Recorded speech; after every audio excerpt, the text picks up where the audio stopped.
Girl talk time! Sorry, boys. This Poplitics episode ain't for you. You have been warned. But send it to all the women in your life. It could be life-changing for them. Girl talk. Look, when I was 15, I was prescribed hormonal birth control. Not because I was having sex, but because my period cramps were so bad, they made me sick. And almost all of my friends were on the pill and continued to stay on it for over a decade. Some had it prescribed for acne, mood swings, irregular periods, or endometriosis. Others don't even know why they were prescribed at all. They just were. Why? Why? I don't know why. I don't know. So how dangerous is the birth control pill? Is it really a one-size-fits-all answer to a myriad of problems from PCOS to acne? Does it affect fertility? Is it harmless? These are all questions that I started asking myself a few years ago, which led me on my own journey of getting off birth control completely. Doesn't anyone notice this? I feel like I'm taking crazy pills! I'm obviously not a doctor. Shocker! So remember, this is what I've discovered. And these are just some things I think you should know. You should always consult a medical professional before going on or off birth control. But I'm Alex Clark, and this is a very special deep dive episode of Poplitics.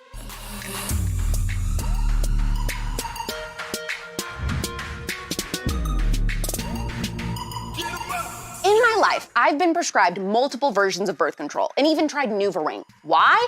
I couldn't tell you. When I was a teenager, my period cramps were pretty bad, but that's about it. I told my pediatrician at the time, and her answer was, well, why don't we try birth control? And for over 15 years, I never thought twice about it. After all, if a doctor said I should be on a certain medication, they probably know best, right? I don't know about that. As I got older and moved around for work, I went through several new gynecologists and doctors, and not one of them ever asked me why I was on birth control or questioned if I should be on it in the first place. One day, it just clicked in my mind that, you know what, maybe I shouldn't be on this. After all, I wasn't having sex, plus it had been so long since I'd been off it that maybe I'd finally be able to handle cramps. My intuition told me that taking hormones for no reason couldn't be very good, so I threw it away, just like that, cold turkey. And I guess I wasn't the only one. Why are you gonna throw that all away? Over 65% of women in the US are on birth control, but the amount of women using hormonal birth control pills is going down. Actually, according to the CDC, only 12.6% of women using contraception took the pill from 2015 to 2017. That is a pretty big decrease if you compare that to 18.9% of women using it back in 2002. It'd be dishonest not to point out that part of that number can be accounted for because those women changed from the birth control pill to an IUD, implant, or patch. But there is no denying the growing movement of women who are ditching hormonal contraceptive options altogether and going for more natural options that are sans hormones instead. I think we can just be our natural selves.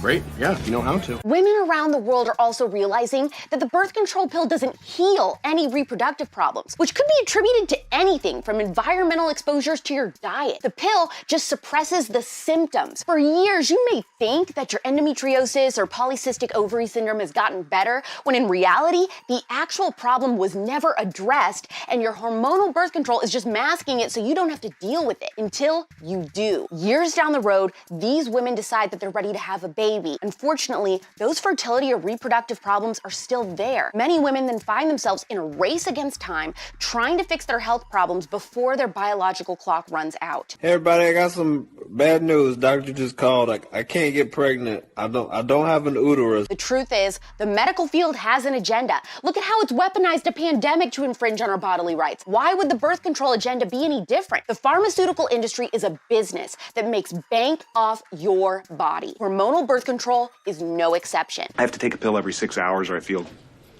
funny. In 2016, I don't know if you remember this, but hashtag #MyPillStory started trending on social media, and thousands of women on both sides of the political aisle shared the side effects that they'd personally experienced due to birth control that no one ever talks about. Some of the testimonies were, after getting precancerous cells on my cervix repeatedly on the pill, I went off hormonal birth control. Didn't happen again. Best bit of my pill story? Getting pregnant because no one told me it was incompatible with antidepressants I was on to combat side effects. Depressed, lethargic, disassociated, sleeping for over 12 hours a day and still exhausted, reluctant to ever try it again. Took the pill when I was 18. Cried every day for a year. High anxiety, no libido, no idea what was going on until I stopped. These women are right on the money. When women are put on the pill, we're almost never told the truth that birth control is a class 1 carcinogen, and many of the side effects include weight gain, blood clots, nausea, cervical cancer, vomiting, headaches, low sex drive, deplete our bodies of important vitamins and minerals, increase depression to the point of suicide, and more. How bad is it? I'd take the pills. According to medical journals and psychology reports published as recently as 2019, women using oral contraceptives may exhibit personality changes such as altered emotional memory, recognition of anger, and risky decision-making compared to naturally cycling controls. Her mood swings are getting wilder. She's becoming a slave to her emotions, just like all women. Particularly you, Leela.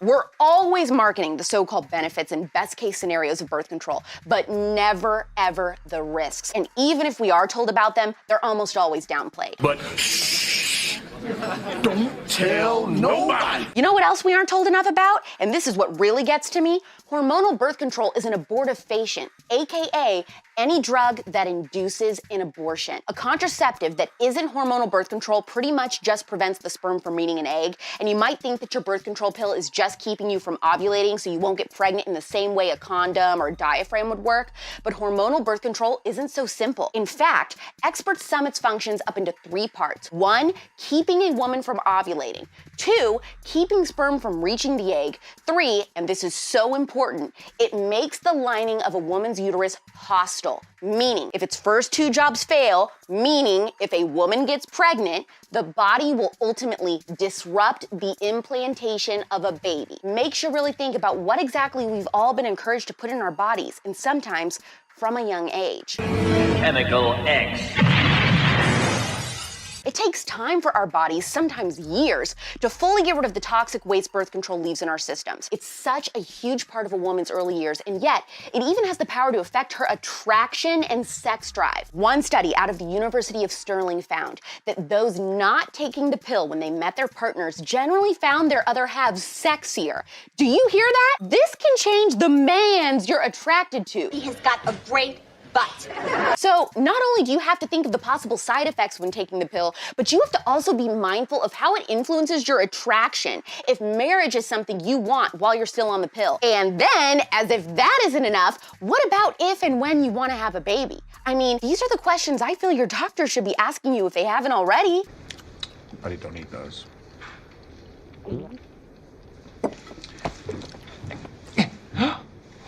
Oh. It doesn't take an expert to know that we should start preparing our bodies for a baby years in advance, not weeks or days. When you get off the pill, at first your period may be irregular, but you have to trust that your body is rebalancing your hormones. Your ovaries and your brain are relearning how to communicate. F you, hormones! You are a crazy It may take up to a year to get back to normal, and according to the Mayo Clinic, approximately 10 years after stopping birth control pills, cervical cancer risk returns to the same level as for women who have never taken birth control pills. Charting your cycles with the Flow app or the Fertility Awareness Method can help, and it's very easy, I promise. If I can do it, you can do it. If you follow natural family planning instructions carefully, this method can be up to 99% effective. I'll take a whack at it. It is healthy for women to have a true period. Without a period, you don't ovulate. And without ovulation, you can't get pregnant. So it's safe to say that if you can't get your period back after going off birth control, you'll probably have issues with fertility. Even if you do get it back, but it's super irregular, that will make conceiving that much more difficult. Why is this? Every month, our period serves as a way for female bodies to tell us if our hormones are balanced or if something isn't quite right. And a lot of women don't know this, but the period you have on the pill isn't a real period. If you've been on the pill for years and years, you may not have had a real period for decades. Doesn't that sound unhealthy? The period you get on the pill is synthetic. So, if there is something seriously wrong that could contribute to fertility issues later, you have absolutely no way of knowing, and it can take a long time for your regular healthy fertility to return so you can have a baby. Doctors will usually try to assure you that your cycle should get back to normal in a month or 2, but if you ask women who were on the pill for years and years and then stopped taking it when they decided to try to conceive, you'll find out that doesn't seem to typically be the case. You're having my baby.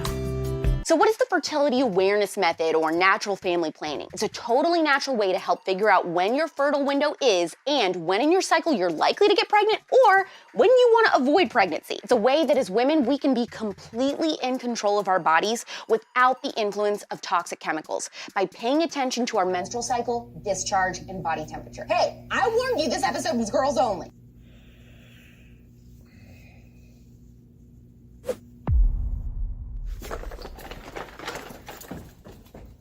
If you do all of those things together, you will have a crystal clear picture of when you're most likely to be fertile, so that way you can try to get pregnant or try not to. It's important to know these facts, though, about the natural family planning method. It does not protect against STIs or HIV. During the time of your cycle when you're most likely to get pregnant, which you will know based on your tracking app like Flow, you'll need to avoid sex entirely, use the pull-out method, or use condoms. It also may take you a few months of tracking your cycles before you become confident in figuring out your fertile time. But once you do, it can be so worth it. Your period starts in 3, 2, 1. Doing a deep dive into the harm that can be caused to the female body from birth control was one of the most important things that I learned in my 20s. And my 20s aren't even over. Hormones are healthy. You shouldn't have a baby if you don't want to, but there are better ways than birth control to have one at a time that's right for you. Putting fake and toxic chemicals into our bodies that destroy our natural rhythm and fertility is not the answer. Are you ready to fight for what's right? Yeah! Oh my gosh, so I know that was a lot. This is a totally different episode than we normally do, but please heart this episode. I am dying to know in the comments what your birth control journey has been. Are you on it? Are you off of it? Are you sticking with it? Are you ditching it after seeing this episode? Share this to your stories and DM it to every woman in your life that you know is on birth control, and make sure you hit that save button. Of course, you can watch us here every weekday at 4 p.m. Eastern, 1 p.m. Pacific, and you can now catch us on TPUSA Live at the same time. It's pop culture without the propaganda every single day. I'm Alex Clark, and this is Poplitics. Support Poplitics, the first ever conservative pop culture daily show, by subscribing to our channel, turning on notifications, and of course, hitting the thumbs up. Also, our main home is on Instagram. Seriously, just trust me, that's where the real magic happens. Follow us there at Poplitics.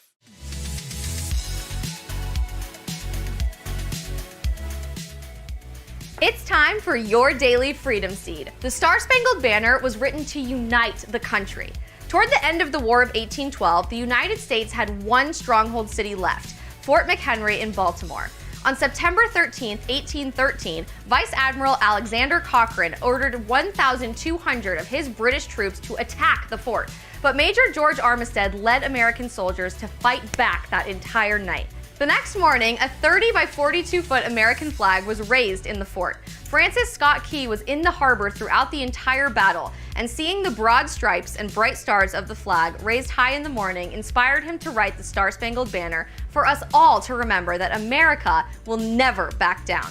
This song became our national anthem on March 3, 1931, to remember not just our victories, but our unified patriotism. America's greatest power is in the people, but it is strongest when we are all united. I'm Isabel Brown, and there's your ammo to win America's culture war. The Star-Spangled Banner united the country during war, and it continues to unite us today. Don't forget to hit the heart button, share to educate others, and save this episode to add to your arsenal of knowledge from Turning Point USA. Lipstick is red, woke faces turn blue, cinnamon rolls are queens, I've got pop culture for you. All the juicy, wormy, newsworthy 411 is coming to you every single day on Poplitics at its new home, TPUSA Live. It's like Barbie's dream house, but bigger and pinker. Get 'em up! Get 'em up!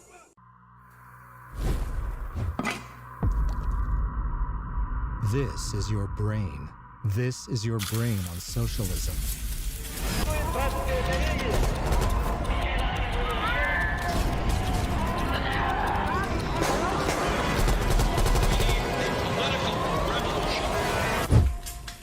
Any questions?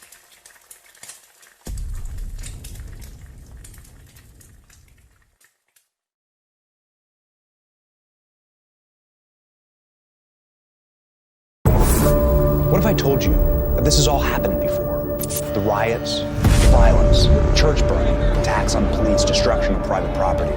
My name is Sammy Steigman. I am a Holocaust survivor. This is the reality of what happens when you have capitalism that goes to socialism.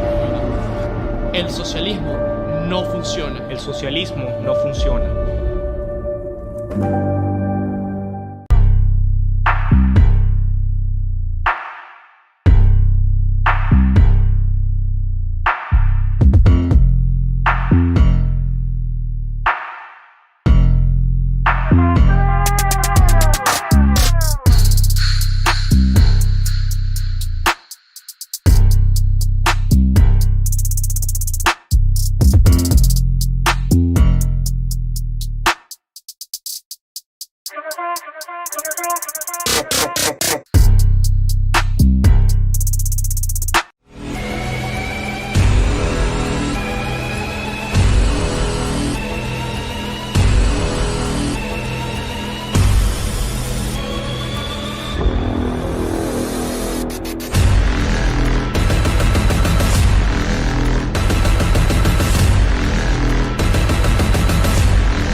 Ladies and gentlemen, welcome aboard today's edition of Human Events Daily. 18 FDA officials have released a new letter opposing booster shots, and a new Fauci video just leaked. Second, the Minneapolis police, a new review has come out that their activity has plummeted while crime is soaring. Next, emerging China financial crisis. What does it mean? What does it mean for Taiwan? What does it mean for us? And finally, the FBI just fired the lead agent in the Governor Whitmer kidnapping operation. All this and more ahead. Human Events Daily.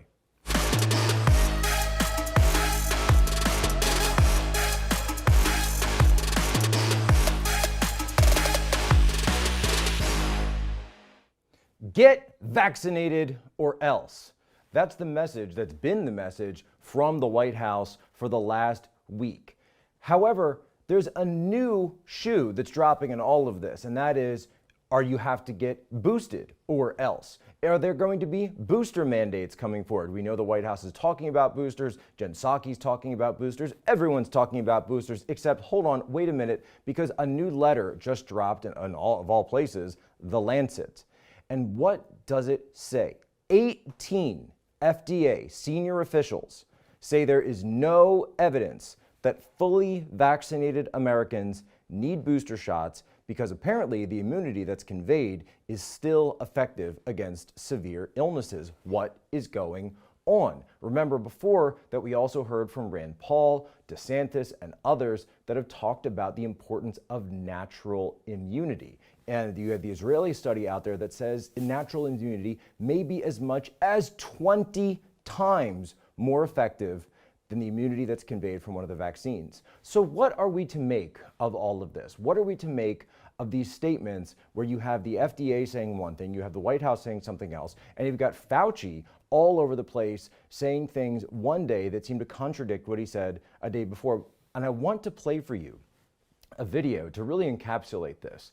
This video, it was first brought to my attention from Yossi Gastetner on Twitter, that he pulled it up. It's an old Bloomberg interview with Fauci from just 2019. And I want you to listen to this. I want you to hear very specifically what Fauci says about infectious diseases. Take a listen. And the best way for me to prevent getting an infectious disease and having to have you as my doctor is what? Wearing a mask. No. How do you do that? I can see they're ready to sneeze or cough, walk away. You avoid all the paranoid aspects and do something positive. A, good diet. B, you don't smoke, I know. I know you don't drink, at least not very much, so that's pretty good. Get some exercise. I know that you don't get as much exercise as you should. That's correct. Get good sleep. I think that the normal, low-tech, healthy things are the best thing that you can do, David, is stay healthy. All right, well, I'm going to try to do that, and hopefully when I next see you, I will be even healthier than I am today. I would imagine you would be, and I look forward to that. So it's kind of amazing listening to Dr. Fauci in that clip, because he's talking about things that you've heard so many people, right, refer to and wonder why it is that our government isn't talking about healthy living, about nutrition, about the importance of good sleep, about taking care of yourself from a holistic perspective, working out, lifting weights, walking. I wish some of these people that spend way too much time on Twitter, who are very online, would just go and just walk around the block, right? You will feel better, I promise. The people that are inside your little, computer screen inside your pocket are not going to bother you if maybe you have a little bit of those endorphins going on. Get some sunshine, vitamin D, I don't know, basic stuff, just basic stuff. He calls it paranoid to worry about anything else. So if you're sitting at home, you're obviously very confused by all of this, and you're wondering, why is it that I can find all of these clips where they seem to be talking about things that have a connection to what I'm thinking about? They seem like common sense, they seem like basic sophomore biology like we all learned, and yet we're not getting that on a regular basis if you go and listen to what Fauci is talking about now. And then, of course, you have things like the Met Gala last night, where all of the celebrities are out. None of them are vaxxed. We have no idea what their vaccination status is. And then you see AOC, and look what she put on her dress. That's right, folks. Even AOC admits it. For the best night's sleep in the whole wide world, go to mypillow.com and use promo code POSA. No, it's kind of hilarious, actually. She's wearing like a Chick-fil-A style dress, and she's up there. It reminds me, folks, this is our elites. It is the Hunger Games. They are the capital, and you are the districts. They are the ones who dress up in their flowery perfumerance, and you all out there are waiting to see whether or not you'll be called, to see whether or not you'll be ordered to go and fight to the death. Maybe not in Afghanistan, but they'll find somewhere else. That's an elected representative. Folks, they're laughing at you. They don't care about this stuff themselves. It's a game. It's always been a game. Stay tuned. Next up, we'll be talking about a whole lot more games as Human Events continues. In these United States of America, this great country of ours, we American Indians, we can be anything we want to be, except American Indians. A lot of the soldiers were very aggressive, so the women did get raped. What we call huerte. Huerte means a place of suffering, dying, starvation, nothing good. Just like Nazi concentration camps. I didn't realize how corrupt things were. I didn't realize what kind of environment we were living in. We had no running water, we had no power. They de-incentivize people from, opportunity. That's why our suicide rate has climbed up astronomical rates. I moved from the poorest county in America, the Pine Ridge Indian Reservation, to the richest area in the country, the Navajo Indian Reservation. There is no difference. The poorest and richest reservations in our nation suffer from identical problems. This is not anything new. This is an everyday occurrence in all tribal governments.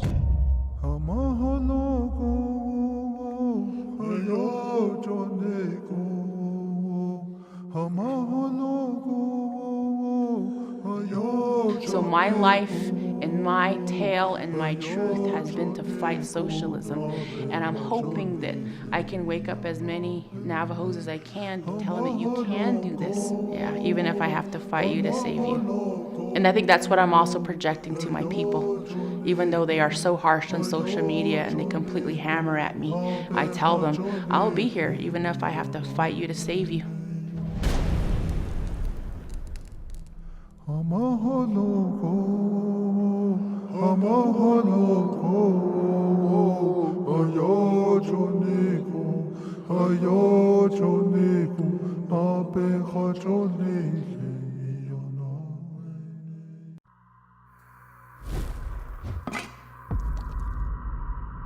This is your brain. This is your brain on socialism.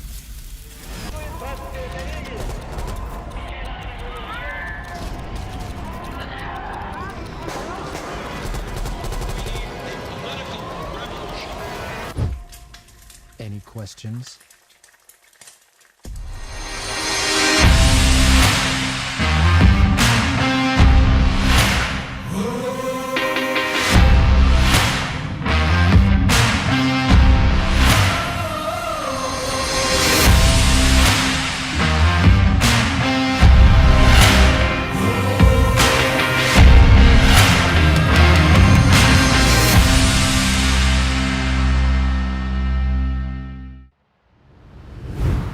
Welcome back. Now, folks, if you've been following me on Twitter, if you've been following me anywhere, you know that I have a sort of catchphrase that I've been using a lot, and it's called "get out of cities." Cities, why would you even be there, right? And I've been saying this again and again, and some of you seem to have gotten the message, and yet others of you don't seem to. I always get these responses like, "Why should I get out of cities? What do you mean by that? Can you extrapolate on your comments?" I'm like, it's pretty simple. Like, cities, just don't be there. Get out of the cities. I've been saying it for about a year and a half now. The data, of course, is catching up to where anyone with a brain, anyone with common sense knew it would come. At the city of Minneapolis, a special investigation, new reports come out. Crime has soared in Minneapolis as proactive policing has plunged after George Floyd's death. Because of viral videos and the threat of zealous prosecutors and an increasing anti-police government, city council, and we saw, of course, from the jury, problem area patrols have decreased 76%. The police force has decreased by 22%. That means they are now short hundreds of police officers in the city of Minneapolis. So do you think that just based on the ever-present and unchanging nature of human nature and human behavior, what kind of effect is that going to have on criminals? Are they going to say, oh great, I can just go about my life now and not worry about interference from the police? No, you fools. It means they're going to commit more crime, and that's exactly what is going on. The city of Minneapolis is looking at a 20-year high in terms of homicides. The homicide rate has increased in almost every single major city in the United States. You pick one, it's going to have some of the highest numbers they've seen since the 1990s.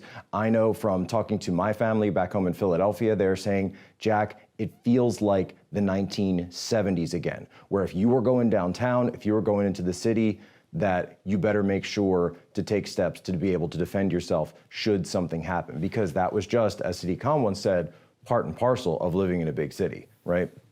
Folks, this was obvious from the start. You know, James Comey, of all people, actually used to talk about this when he called it what? The Ferguson effect. That you are going to have police officers that see you taking their actions and their behaviors, putting it on viral video, clipping off what happened before or what happened after.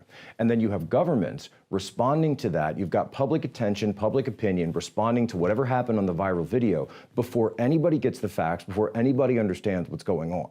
And by the way, that doesn't mean that the cops are always the ones in the right. That doesn't mean that there aren't times where things get excessive and that we should talk about how policing is done. For example, when I see cops going around in church parking lots and taking down numbers of license plates of people showing up to worship on a Sunday, I think, yeah, that's probably just a little bit unconstitutional. But you got to understand as well, folks, that if you are in these cities, if you are in these mass areas where you've got populations that are huge, and then you have people who are willing to commit those crimes, if we know there are problem areas, if we know there are cities like Baltimore, like Philadelphia, like New York, like Chicago, like Detroit, like Los Angeles, right? Last time I was in Los Angeles, the homelessness problem was so bad that we used to think, oh, that's just Skid Row. No, it's not Skid Row, it's the whole city. Here in Washington, D.C., there are homeless encampments all over the place. There are carjackings on the rise. An Uber driver was just killed in a carjacking not long ago by teenagers.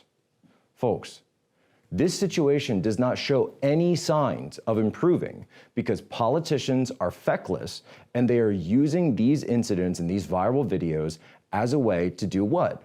To cynically gain political support rather than do what the right thing is for their city and keep people safe. I do not know where the bottom is on this.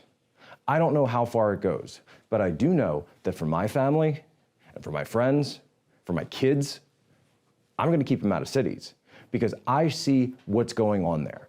I see this situation and the future does not look good. The future looks bleak. There are other places though out in the country where they're saying, you know what, come here. There was a city, or I think it was a county actually, in Spokane, Washington, where you had the sheriff was actually putting up billboards trying to poach officers from Denver, from Seattle, from Portland to say, hey, if you want to come to a place where we actually support police officers, where we care about our community, where we have high trust societies, then come out to Spokane County, Washington. So folks, if you're out there, and if you're a conservative, if you have a traditional family, if you believe in American values, you gotta move. Move to a place where people share your values. Move to a place where people believe the things that you believe. And that is what's going to be the way to get through this. For those people that want to stay in cities, my heart goes out to you. I pray for you, but understand that from this point on, you are on notice. You know what you're doing. You've made the choice to be locked down with people that don't want to be locked down, people who should be locked up. But because we don't have the policing level that we should in this country, you are putting yourself and your family at risk. Stay tuned. Human Events Daily. Come right back. What if I told you that this has all happened before? The riots, violence, church burning, attacks on police, destruction of private property. My name is Sammy Steigman. I am a Holocaust survivor. This is the reality of what happens when you have capitalism that goes to socialism. El socialismo no funciona. El socialismo no funciona.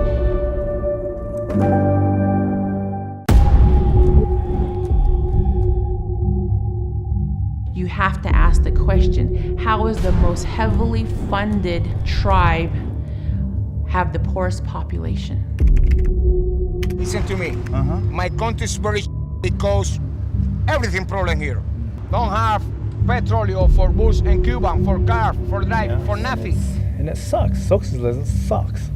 There's no other way you can describe it. If you want to see an example of failed socialism, go to an Indian reservation. A lot of the soldiers were very aggressive, so the women did get raped. Muerte means a place of suffering, dying, starvation, nothing good. I didn't realize how corrupt things were. I didn't realize what kind of environment we were living in. We had no running water, we had no power. They de-incentivize people from, opportunity. That's why our suicide rate has climbed up astronomical rates.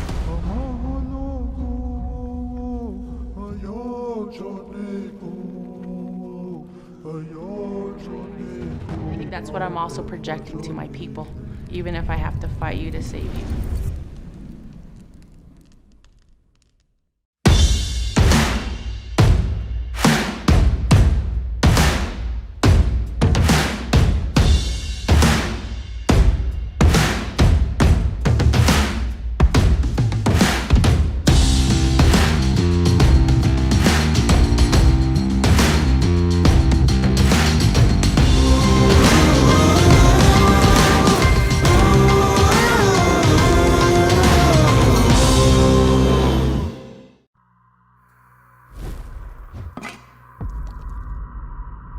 This is your brain. This is your brain on socialism.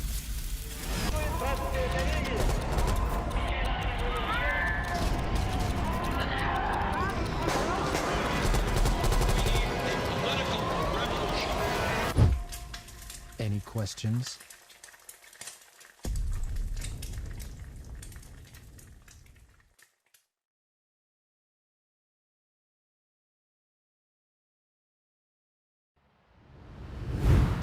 Is China approaching an emerging financial crisis? What is the deal with that? What's behind it? And what does it have to do? What can we learn from the US financial crisis of 07, 08, The Big Short, right? People remember that movie, people remember what was going on, but I think a lot of people don't go back and understand really what was the underlying root cause of that. It was government pushing policies that allowed financial institutions to give home loans, it always started with home loans, right, to people and places that shouldn't have had them in the first place. That's what they were called, toxic subprime assets, right? This was the sort of phrase that was used. Well, China is full of these, and one specific lender, China's biggest real estate developer, is now potentially underwater, the firm Evergrande. And there are massive protests now breaking out in Shenzhen and other places in response to this. Take a look.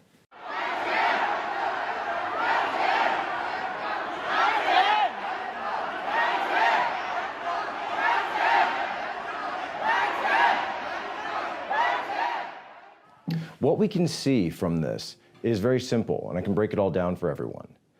There are places in China where the prices for their housing markets are skyrocketing. They're absolutely insane. If you go Beijing, Shanghai, Shenzhen, other major cities, you've got now an asset bubble of prices that are potentially 5 times bigger than what we saw in the United States in 07, 08, according to financial analysts that I've talked to about this. What's really going on? The government was saying, build these cities. We need growth. And so to have that growth, we're going to debt finance it. And so we're going to debt finance things even if there isn't a market demand for it. Why? Because we want a higher GDP. So what was China doing? Kind of similar to what the United States was doing in many cases. They were building ghost cities, these massive areas where skyscrapers, I even saw this when I lived there years ago, these skyscrapers would be built up, these towers would be built up, they'd have no people that could afford them, that could go into them, but they would be built anyway.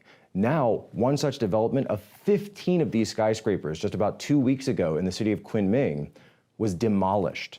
Check this out.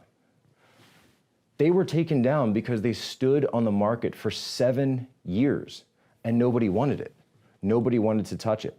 So all of this leads to the question, what does it mean when there's a crisis of confidence for the CCP?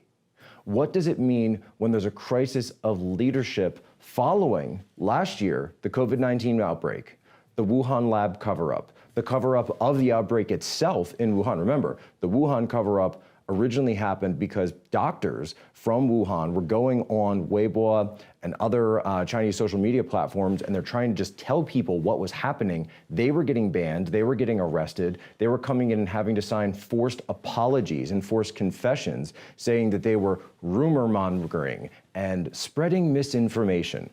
Folks, this is a crucial moment for the Chinese leadership of the CCP. And so I want to do, like I always love to do, a map break. Boom.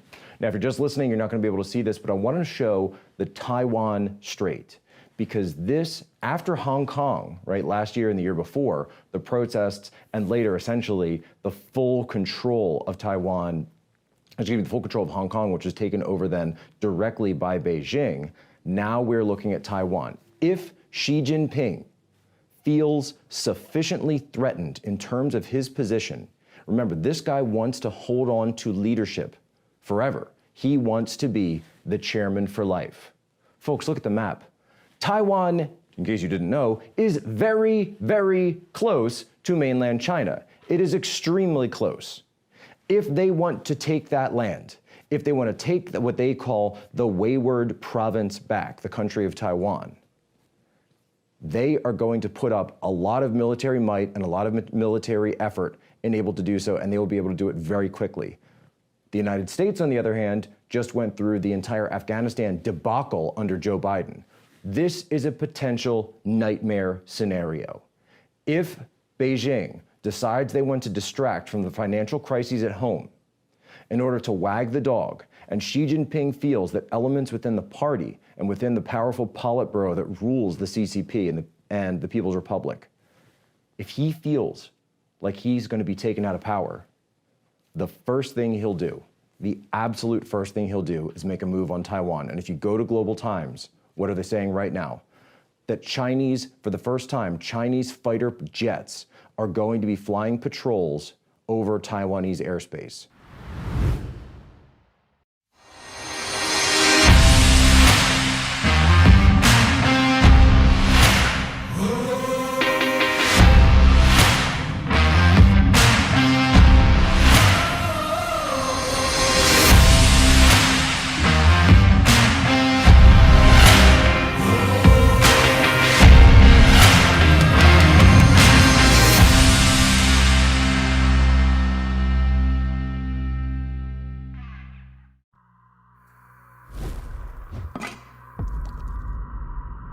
This is your brain. This is your brain on socialism.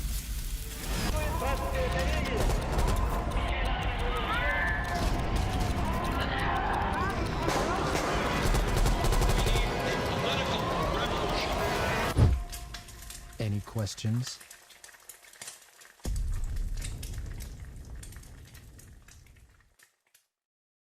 If you want to see an example of failed socialism, go to an Indian reservation. A lot of the soldiers were very aggressive, so the women did get raped.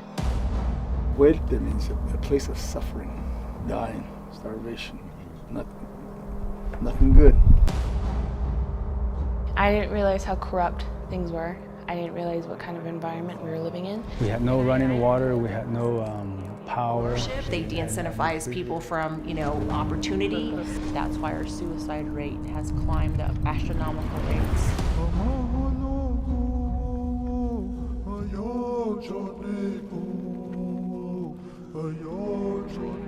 I think that's what I'm also projecting to my people, even if I have to fight you to save you.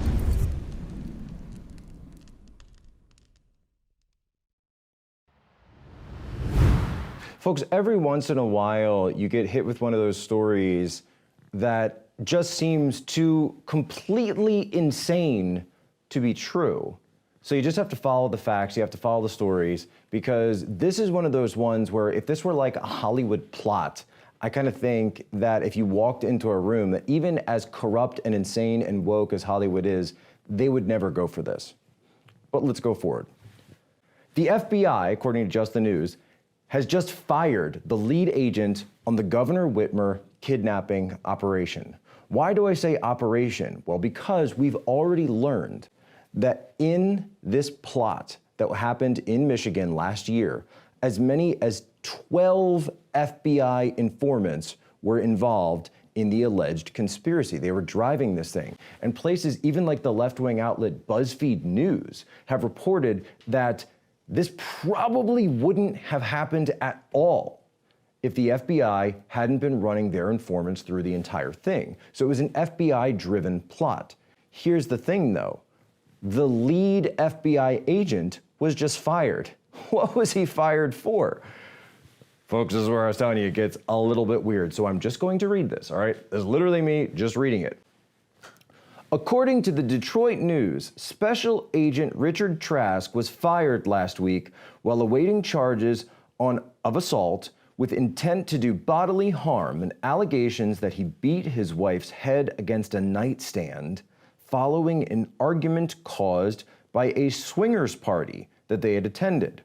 Trask was also dropped as a witness for the FBI following disparaging comments he made on social media calling former President Donald Trump a douchebag. Folks, do you remember when that story dropped in 2020 about the Governor Whitmer plot? That was everywhere. That was wall-to-wall coverage. But they didn't talk about the FBI's involvement. They said the FBI was just there saving the day, keeping everyone safe, keeping the governor safe. They didn't talk about the fact that the FBI had 12 informants and the fact that the FBI was driving the operation. That only came out much, much later after the election. And yet all Trump supporters, all conservatives, were branded as being involved with this thing when we later find out that this was a federally driven operation, driven by a guy, by the way, who seems completely insane. From the perspective of someone who's worked in the intelligence community, I can tell you, folks, that when it comes to people who work there, at least in the DC area, that is how they view themselves. They view themselves as elites. They view themselves as the sophisticated betters of society. And remember the text messages, the Strzok Page text messages that came out during the Russiagate investigation. Trump supporters smell like Walmart. You remember that? Do you remember that phrase? I want you to hear that, because that is how these people see you. That's what they think about you. That's what they think about their families, your families. And further, you got people like this Trask and these 12 informants that see you not just as political opponents, not just as their lessers in your flyover states. They view you as the enemy. They view you as the potential next Timothy McVeigh, as Andrew Breitbart once said. They view you as the problem that needs to be cleaned up. We need a full investigation into this Whitmer plot and all FBI informant operations as pertains to the militia groups and as pertains to Trump supporters and conservatives. We need to understand what was going on, and did this, by the way, have anything to do with the events of what we saw just a few feet away from where I'm sitting right now in the studio on January 6th? Because we are told that we have a January 6th commission coming up, and yet I don't see anyone from there talking about FBI informants, these plots, and these absolutely insane people that seem to be behind them. That's all the time we have today on HE Daily. People, share this out. Subscribe, follow every podcast platform, every video platform that they'll let you have this on. Stay tuned, because tomorrow we're going to have a whole brand new episode for this. Ladies and gentlemen, as always, you have my permission to lay ashore.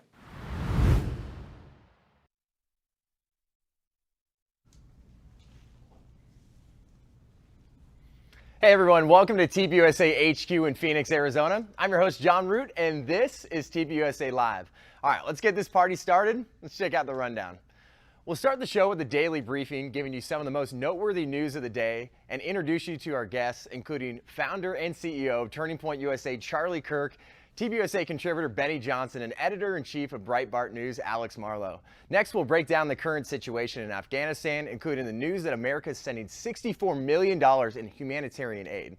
Then we'll discuss the virtue signaling and hypocrisy at the Met Gala, which included Congressman AOC wearing a dress with potentially the most tone-deaf statement of all time. You definitely don't want to miss our chat about COVID protests around the world, where we'll highlight brave men and women who are saying enough is enough, banding together and making their voices heard. Before we wrap up the show, we'll give you details about the Federal Election Commission supporting Twitter, saying that censoring the New York Post article about Hunter Biden's laptop did not violate election laws, followed by one last thing. Now you know what we're going to be diving into. Let's do this thing. TPUSA Live from HQ starts now.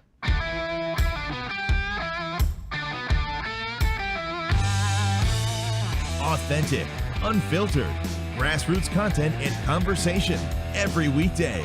Live from Phoenix, Arizona at the Turning Point USA headquarters, this is TPUSA Live.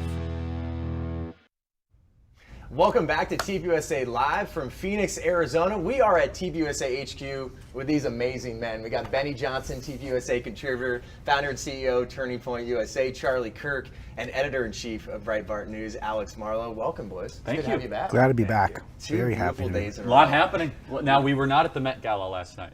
I know. I was surprised. I would love to see you with that TPUSA Live shirt. Yeah, I don't think you were invited, but no, it's good that we weren't canceled. One full episode in, and no one canceled us yet. Oh, though I guess Charlie's the only one who can cancel you if you're on the stream. Yeah, well, that's true. Or the people in Just Menlo at Park. least give me the first week. But we're going to dive into some of the most noteworthy news of the day, and we're going to start with a biological male that made an MMA debut in women's MMA. So here's the deal. They won that first bout. There you're seeing that tweet from ESPN MMA. So Elena McLaughlin, 38, ended the fight with 3 minutes and 32 seconds left in the second round of that fight. The thing is, McLaughlin actually left the U.S. Army Special Forces in 2010 and initiated that gender transition.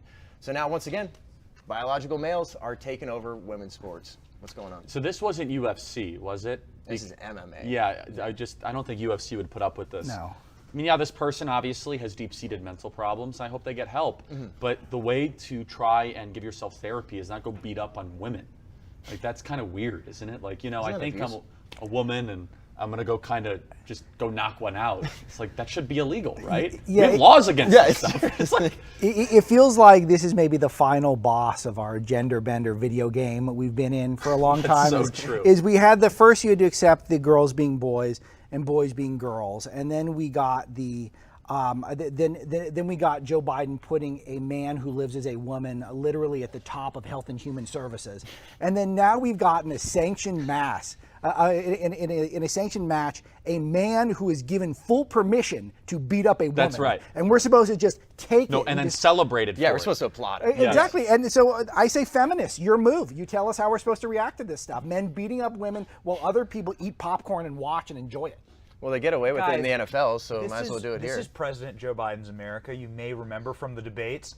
I'm gonna go after violence against women. We're gonna beat it, and we're gonna punch it, and we're gonna hit it till it's dead. You remember when he said that? He did say that. He's making good on his promises. Promises made, promises kept. It is just remarkable. We're at a moment where now we are blessing men's right to beat the crap out of women so long as they say they're women. It's just an amazing moment, and if for the crowd that purports to be pro-science, you've got us in this mess, exactly. Well, a beautiful thing that's happening, though, it's like obviously we can go on and on about this, but bad boys, what you gonna do when they come for you? Cops is coming back, baby. I'm excited. It's coming to Fox Nation in the fall, and it's returning for a 33rd season. So obviously Cops got canceled during the George Floyd protests.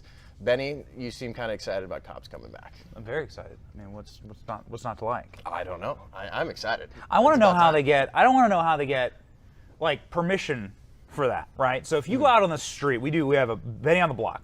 There are certain states where it's frowned upon to not have like a permission slip. You know, hey, we're going to feature you, so we sign waivers, right? Most of the time we sign waivers. So they do that for the criminal, right? The guy's up against the car and he just sold a bunch of drugs and he has like meth in his mouth and they're like, can you sign this, by the way? Real quick, we're filming this. Yeah, you just pissed your pants. Can you please sign this and let us like use that on TV? How do they get that? Yeah, they're just like, well, I'm going to the clink for years, so I guess I might as well sign it, at least go out famous. But do they get royalties? That's the real question. Right. Do the criminals That's right. The criminals are the real stars of Cops. Well, right? I mean, you can't wait to see what's happening in the trailer park. And this was one of the great tragedies of Floydapalooza, right? From last summer, was we lost all these wonderful institutions when St. Floyd died. And Cops coming back to Fox Nation. It never should have been canceled in the first place. That's right. Yeah, I'm just happiest for the German Shepherds. As a German Shepherd owner, Daphne, my German Shepherd, I mean, she can't get enough of Cops. Daphne, that's such a human name. She's unbelievable. You don't name dogs Scooby-Doo reference? She's an incredible, that's part of the joke. But she's part of a culture that's been disenfranchised because she has not had Cops to enjoy during the day while she waits for me to get done with work. And now she does, all thanks to Fox Nation. I love German Shepherds. And we're going to finish off with this one for the daily briefing. We're not going to be able to get your response, unfortunately, Daily Caller did a poll and said that 57% of leftists think Trump supporters are more dangerous than the Taliban, China, and Russia. We live in an absolute insane. 57% of what? 57% of leftists think, or people that lean left, think that Trump supporters are more dangerous than the Taliban, China, and Russia. We live in an insane world. And we're actually going to be talking about the Taliban next and talking about the Afghanistan situation coming up in this next segment. We're going to get your take on the current situation, talk about the hearing that just happened, and what we can do to make sure that Americans are coming back home safely. We'll see you in a few minutes. In these United States of America, this great country of ours, we American Indians, we can be anything we want to be, except American Indians. A lot of the soldiers were very aggressive, so the women did get raped. What we call huelte. Huelte means a place of suffering, dying, starvation, nothing good. Just like Nazi concentration camps. I didn't realize how corrupt things were. I didn't realize what kind of environment we were living in. We had no running water, we had no power. They de-incentivize people from, opportunity. That's why our suicide rate has climbed up astronomical rates. I moved from the poorest county in America, the Pine Ridge Indian Reservation, to the richest area in the country, the Navajo Indian Reservation. There is no difference. The poorest and richest reservations in our nation suffer from identical problems. This is not anything new. This is an everyday occurrence in all tribal governments.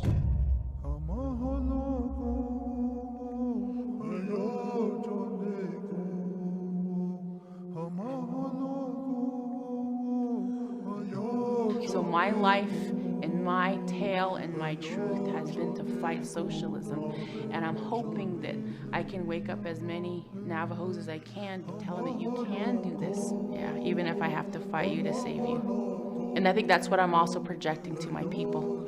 Even though they are so harsh on social media and they completely hammer at me, I tell them, I'll be here even if I have to fight you to save you.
Welcome back to TPUSA Live. We're going to be talking about the absolute disaster that is going on in Afghanistan. You might have heard of the hearings that we just had with Secretary of State Antony Blinken. What he was saying was several thousand U.S. green card holders remain stranded in Afghanistan under Taliban rule alongside roughly 100 U.S. citizens already known to be there. And we just got word that they're sending $64 million in humanitarian aid. Alex, what's your response to what's happening? Well, the first... bribing terrorists. Benny can go first if Benny really wants Benny, to. go on, Benny. That's my statement. Benny, you're just like... Actually, that's it. That's the tweet. They're bribing terrorists with our money after already giving them trillions. My first thought is, first of all, you had that poll of the right-wingers being violent. Charlie did nunchuck me during the break, so he's definitely a part of that group. I did. That is you didn't even remember it. It hurt. It was really I totally bad. missed that. I was talking to Benny. Yeah, he did. What's going on this other couch? He was hiding behind the couch. It hurt bad, but I learned my lesson, so it worked in some ways. But what was unbelievable today watching these Blinken hearings is, first of all, how he is a cyborg. He is the first. The AI is here. It is walking among us. No, Pete Buttigieg was the beta run. And he's Buttigieg 2.0 then. But it is amazing how he is so robotic. But there was one moment where he got a little flustered, and it was with Rand Paul. When Rand Paul was trying to get him to explain if we know who the people are we're droning right now, because we just droned 10 people to death. And it's clear from reporting from the establishment media, we don't know exactly who they are. And there's one person in particular who most likely is someone who should have been on one of those empty return flights that the Biden administration was touting, evacuating people. Instead, we're droning them to death, potentially, but we don't really know. And Blinken won't even admit it. And he just kind of says, yeah, I don't know. It doesn't work for us as the American people. We should know exactly who we're droning at all times, and there should be accountability, and he's so confident there won't be any, and that's a shame. Speaking of droning, do you think that his boringness is strategic? Like, that people won't pay attention? I think it's an operating system. Yeah. I think that he's been uploaded with, certain ways of responding like an automaton. That's the Pete Buttigieg way of going about it, right? Don't make any enemies, just kind of dodge every question. $85 billion of weaponry given to the Taliban. What difference does it make? That sort of... But if you could choose a human exoskeleton to put over your cyborg, why wouldn't you look like Arnold Schwarzenegger? I mean, if you could choose it, why would you choose the Buttigieg model? Because why would you say, I want to be Tony Blinken? Because you could Blinken be is anyone. so unassuming. That's why. I think it's a great question. He hides in plain sight. This is a career bureaucrat. He's made tons of money. What people don't also know about Blinken is in between working the Obama administration and the Biden administration, he had this company called WestExec, and what they would basically do is be the go-betweens between getting contracts for the big players in Silicon Valley and our Pentagon. and he would, of course, make bundles and bundles of cash. And this unassuming demeanor, this almost sort of pathetic lack of personality that he has, is effective in getting rich and powerful in Washington. That's the reality. We're not led by these dynamic figures unless a Donald Trump or even a Barack Obama comes in sort of unexpectedly. No one else. The town is a bunch of squares other than that. And Blinken's the chief example of this. Well, and then we saw during the hearing, too, like what was thrown out there consistently from Senator Ted Cruz. You talked about Senator Rand Paul. It was failed leadership. And real leadership is actually saying that we failed. But you saw there's constant deflection consistently. And then it's blaming the former administration, too, former President Trump and his administration. Like, no, they did this. And then we had to take it on. And unfortunately, this is the way the situation. Like, you actually had conservatives come out and say, no, you need to own up to this. This is what happened. You have Vice President Kamala Harris. She's in power. President Biden, he is in power right now. We're not talking about the previous administration. You guys need to own up to this. And that's exactly what I feel like the American people need to hear in order to, like, hey, we still have U.S. citizens that are in Afghanistan that we need to take care of. And you need to own up to it. I don't care how crappy it sounds. You need to own up to it. And so when Americans are watching this and they're finally seeing conservative senators and congressmen and congresswomen step up, that's exactly what they need to hear, right? Yeah, I mean, well, look, Blinken is the perfect example of someone that wants all the perks of being in the ruling class with none of the responsibility. And Blinken knows that all he has to do is not have a massive scandal, and he'll be invited to Obama's birthday party till the day he dies. He's got the pass to the party, right? He has the chauffeured car, he has the staff, he has the ridiculous title, he'll get the book deal, he'll get the stoic picture in some sort of ridiculous museum, he'll be in the Biden library. But part of leadership is all of a sudden have to explain why 13 Marines died while they were doing parking lot duty outside of an airport that we never should have given up in a city that we once controlled. Blinken doesn't really know how to deal with that. Milley certainly doesn't know how to deal with that, with the new news that shows that Mark Milley was the actual insurrectionist in this whole kind of military-industrial complex. But yeah, you look at these hearings, it's obviously unimpressive, but it shouldn't be shocking or surprising. I mean, our entire government is basically these clever, rather boring bureaucrats that otherwise would have been kind of like mosquito abatement district directors in like Normal, Illinois, which is a real place, by the way. Nice place. It's like kind of like, yeah, you know, I just run the reclamation water district. No, actually, you're the Secretary of State. It's a minor difference. Yeah. And they're only accountable to each other. It's the same group of people who end up resurfacing over and over again. And who investigates these things? No one investigates them. Congress certainly doesn't. Other than the people who approved them to begin with 8 months ago and aren't going to undo their own work. No, they put the rat in bureaucrat, and these people, there is no greater... DC isn't the capital of America, it's the capital of betaism, right? There's like more betas per square block in DC. You've lived in DC. Oh, I've seen it. The number of people wearing the color of pants that Alex Marlow is wearing right now, wandering around That's very DC. Hamptons-esque, by the way. That's a good look, Pink and I like the cactus pastels, socks. Brooks Brothers, I'm the surprised hottest you don't have the place. loafers with no socks on. Like, it really is. I like the socks. It's very Met Gala. The masculinity and Who the are you wearing, testosterone by the way? levels of DC rose like by orders of magnitude when Donald Trump took office. That's right. Like to skyrocketing levels. This is why I am in favor. I've lived in DC for 15 years. How long have you lived in DC? I was 8 years. 8 years. I am so in favor. I think the way to save the country, and this I am 100% convinced of this more by the day. The way to save the country is to break up Washington. Yes. Send the agencies to the states they belong in. Send the Department of Education to Florida. Send DHS to Texas. Yeah. Send Interior to Wyoming. And send HHS to hell, right? Yeah, like, exactly. Send the Department and Department of Energy. Well, and right. It's this whole thing. I mean, bureaucrat literally comes from the word in French, which means desk worker or paper shuffler. Is that is the permanent government, right? And you look at 100 years of American progressivism, from Woodrow Wilson on, 1917 basically was the most transformational year for America that no one wants to talk about, to 2021. The one defining attribute of the American system of government is that the people that have the most power don't have rallies, and they actually are never on ballots. Yes, you never hear from them. There was never a Blinken rally. That's right. Like no one wears a shirt that's like Blinken 2024, but like that guy has a lot of power. And he knows he's safe so long as Biden and the people controlling Biden want him to be safe. And this is why he is so confident he can do these things, and he knows he's not going anywhere so long as he doesn't do something completely out of left field. Yeah, and so this is the Fauci model, right? Which is that success in DC is failing upwards and covering up for inevitable mistakes, not having things leak, project things to the media. And Fauci is the most clever.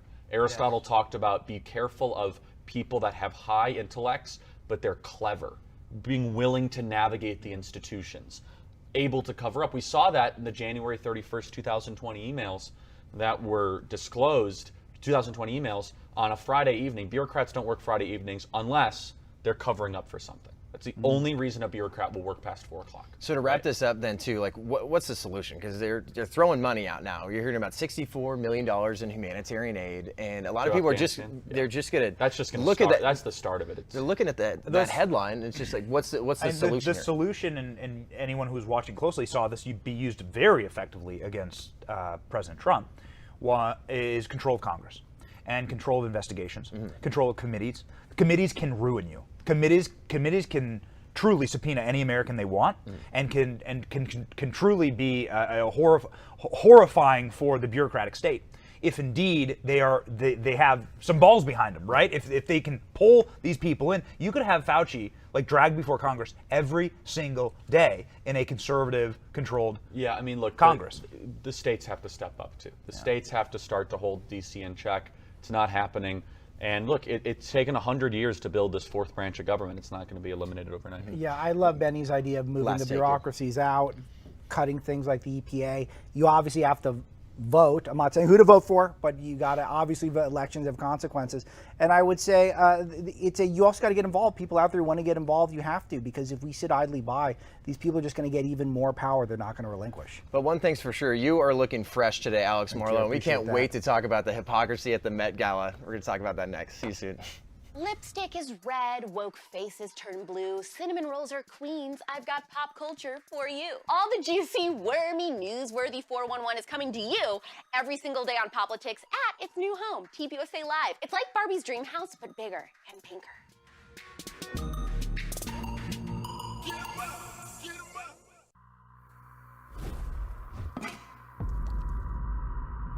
This is your brain. This is your brain on socialism.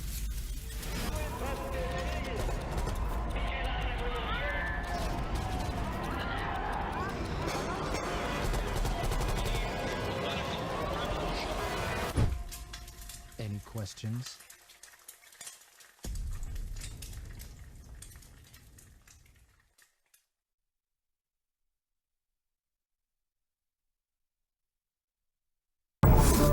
What if I told you that this has all happened before?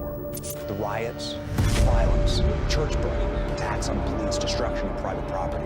My name is Sammy Steigman. I am a Holocaust survivor. This is the reality of what happens when you have capitalism that goes to socialism. El socialismo no funciona. El socialismo no funciona.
Well, welcome back to TPUSA Live. We might just be four dudes that don't really know too much about fashion, but we know a lot about virtue signaling and hypocrisy. And virtue signaling 101 went down at the Met Gala last night. We're going to show you some photos of just some outrageous outfits that were trying to empower women, beat the patriarchy, all that. This was the Hunger jumbo. Games, just so we are clear. It was. That's a good call. Everything the Hunger Games has written about has come true. Everything. And out of District and 12. And you're Katniss Everdeen. Including the pink hair, right? The like whole people thing. in the pink hair in the capital city, yeah. Oh yeah, the entire thing. Like President Snow, President Biden. What's the difference? And then let's check this out. Actually, out of District 1 of New York, we have Congresswoman Carolyn Maloney. Is she from District 1? No. Okay. No, that's just where the rich people from Hunger Yeah, Games exactly. Look at the servant peasant class behind her. No, that's wearing right. masks. No, those. That's right. That's awesome. Look at them masking and averting their eyes. May the odds ever be in their favor. Yeah, that's right. It's so empowering and it's just so inspirational, right? You see something. She's like wearing that. this Wow. DRA thing, like she's still fighting Phyllis Schlafly in the 80s. That fight is over. It's not going to happen. But this is what she said on Twitter. She said, across the country, women's rights are under attack. I have long used fashion as a force for change. How? Exactly. How? Give me an instance. Last night, Betty. How? Oh, okay. Oh, you made a meme of AOC. Got Fashion it. icon. Okay. Women under attack. What kind you, of- you memed AOC? What kind of change is that inspiring? Just more traffic for Breitbart. So thank you. That's right, We exactly. appreciate it. We appreciate Well, the meme content. It would be up, great yeah. to actually have somebody on the red carpet be like, hey, is there any point in America or any legislation where women aren't as equal as men? Can you answer that? And then there would be no answer. I would ask Biden, the guy who wrote the Violence Against Women Act. I'd also like him to comment on the We're gonna beat it. And punch it. men beating up women in the ring. But Yeah. Charlie's point's actually really interesting about the Hunger Games because who was really the bad guy in the Hunger Games of all the bad guys? It was the media guy. It was Felix. What's the guy's name? I'll think of it. Ooh, this is killing What's me. the guy? I've never but- seen him, but so I don't know. You've never seen the Hunger Games? You know. never read Pretty the good. Hunger Games? First of all, I'm you sorry, have I'm to not a read it. Jennifer Lawrence fan. Caesar. Maybe you like Harvey Weinstein. I don't. It's And nothing to do so- with Jennifer But anyway, Lawrence. It was a book first. It's a talk show Jennifer host Lawrence comedian. wrote the books. She didn't write the books. What are you talking It was about? Susan Collins or Suzanne Collins, I think. The books. Okay, first of all, I don't know. I was what actually she's going to about. enhance your point. Now you're Please, debating go him ahead. over nothing. It's the guy Caesar. I think that's his name. And so Yes, what he does, that's right. Caesar.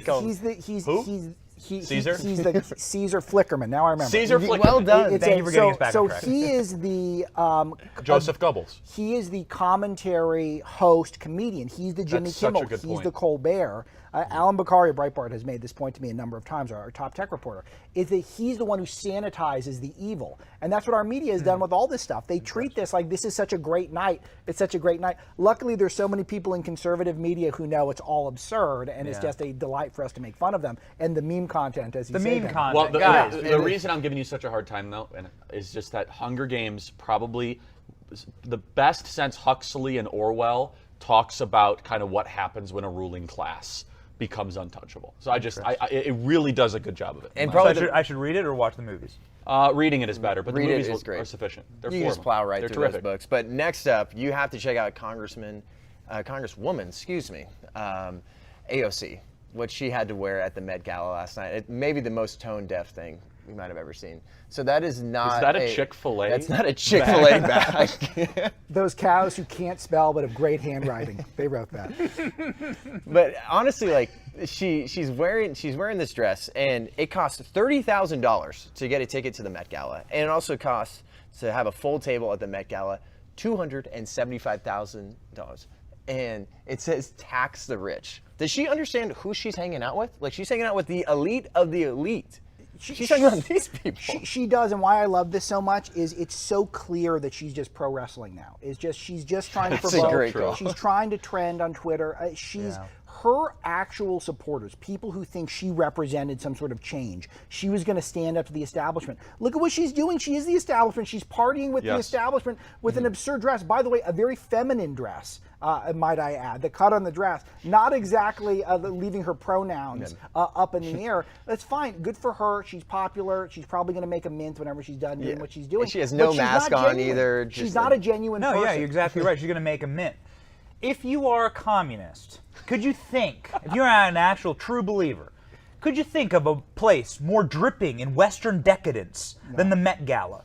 more truly late-stage capitalism than the Met Gala, where everyone looks like a space alien when they're walking around. I'm wearing Walmart from head to toe right now. I know nothing about fashion, but I do know that these people look like freaks. And that if you are like Karl Marx is spinning at rotations unheard of in physics in his grave, watching the present-day communists like lavishing in the deep end of Western decadence. And this goes to show the brilliance of AOC is that she's a Vichy French revolutionary. That's right. She's actually not one of them. That's right. And I try to tell this to Marxists whenever I run into them, very rarely, is that like do you have these kind of fake revolutionaries that just only talk about race and sex and gender and never actually talk about class? Because deep down, AOC's controlled opposition. Deep down, everyone's whispering in their ear. They say, good job. Make sure you have the green energy cutouts for us. Because they know that deep down, she will protect them. Because she wines and dines amongst them. Stalin had mansions after banning private property, and Kim Jong-il flew in lobsters every night to eat and wash them in Hennessy in order to eat them. That's what he did while North Koreans starved by the millions. It sounds disgusting. By the way, I'd like to try a lobster in Hennessy, but that's what he did while North Koreans starved. So in that regard, you're right. In that regard, AOC is of that lineage of Stalinist instead of Marxist. Yes, right? that's right. But that's what the revolutionaries, by the way, did you know BLM people got arrested outside of the gala last night for protesting? Way. I didn't know. When we had Floydapalooza going on, all those people were in support of it, but now they're like, no, we have to have our party, clean up the rumblings of the underlings. BLM follows Patrice Kahlurs, the Marxist who started BLM, who now owns multiple mansions. They were probably unvaccinated, though. So. With walls around them. Right? And she no mask, by the way. My 3-year-old's supposed to wear a mask, but not her. But the people I felt worse for, the Young Turks. And actually, I'm gonna cut you off. I'm so sorry. We're gonna keep talking about this next segment, but we're gonna talk about COVID protests next.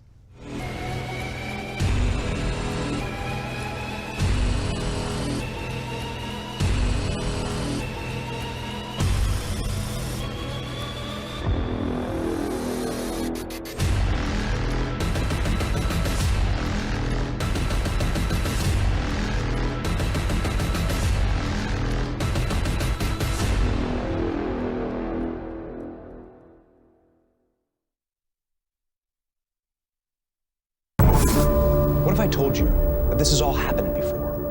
The riots, violence, church burning, attacks on police, destruction of private property. My name is Sammy Steigman. I am a Holocaust survivor. This is the reality of what happens when you have capitalism that goes to socialism. El socialismo no funciona. El socialismo no funciona. Do you miss the good old days when sports were just about the game? If you want to go back to sports being unifying again, tune in every week where we'll expose and discuss how the left is ruining sports. My name is Jon Root, and this is Breakaway.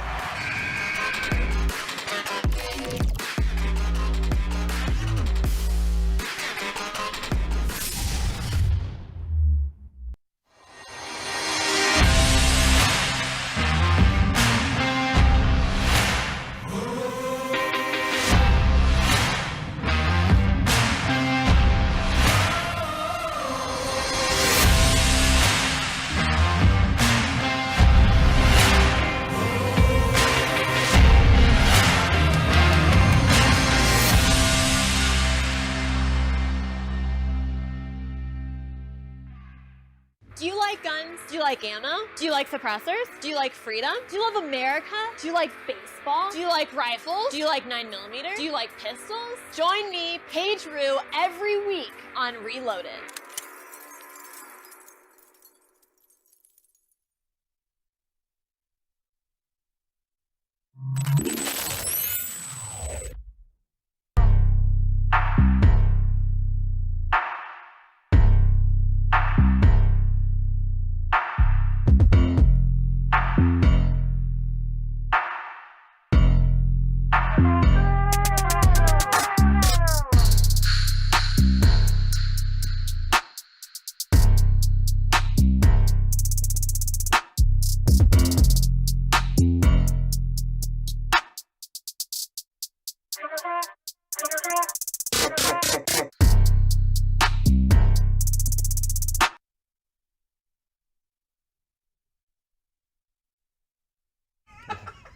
Caesar Flickerman. Yes. Wow. Welcome back to TPUSA Live. We're checking out Caesar Flickerman on Google. No, I think Alex made an absolutely brilliant point. Yeah, and we were going to get into what COVID protests are going on across the world, but we feel like what happened last night in this conversation we're having, this is good stuff. So I had to cut you off, Alex Marlow. I'm so sorry. So keep it going. I didn't have anything big to say. I was just going to make an abuela joke. Like we did 7 minutes on AOC, and no one pointed out that she's supposed to have this downtrodden, destitute grandparent in Puerto Rico, and she's going to $35,000 a head. And she didn't get it for free. That has now been confirmed. She did not get the ticket for free. Put up the dress again. Can we put up the photo of the Chick-fil-A dress? Yeah, check out the Chick-fil-A tax the rich. Put up the Jesus chicken dress. Okay, so consider this. You could take that dress, that could soak up a lot of water. It looks kind of like a mop. And so you could go to Abuela's leaky roof, leaky house, use that dress to soak up all the water, right? So consider how much she could help Abuela with that dress alone. She refuses. This is all performance theater, though. It is performance art. She loves it. We're talking about, which is fine because it's fun for us too. But she's just not real. And the other group that I genuinely feel bad for is any young leftist who's trying to find heroes and are genuinely trying to think of who are the leaders for their cause, and they think she's the one. Well, they were she's calling not it the iconic one. She's fooling consistently. everyone. You heard that in the red carpet interviews. You see it from leftist journalists. All that. It's like, oh, what an iconic look. The bar's so low too, and she's she's doing a trope that was created during the Trump presidency with the Grammy-nominated singer, whose name escapes me right now, wearing the Joy Villa. Yes. Wearing this is a thing that we oftentimes the left sort of sets the trend, right, and the right kind of follows along years afterwards. The right set this trend 4 or 5 years ago. Yes. Mm-hmm. Yes. Well, I mean, and you look at kind of the other. I'm sure we're getting into the other dresses or whatever. And I didn't even know the Met Gala was going on. Never even knew it existed. Don't really care.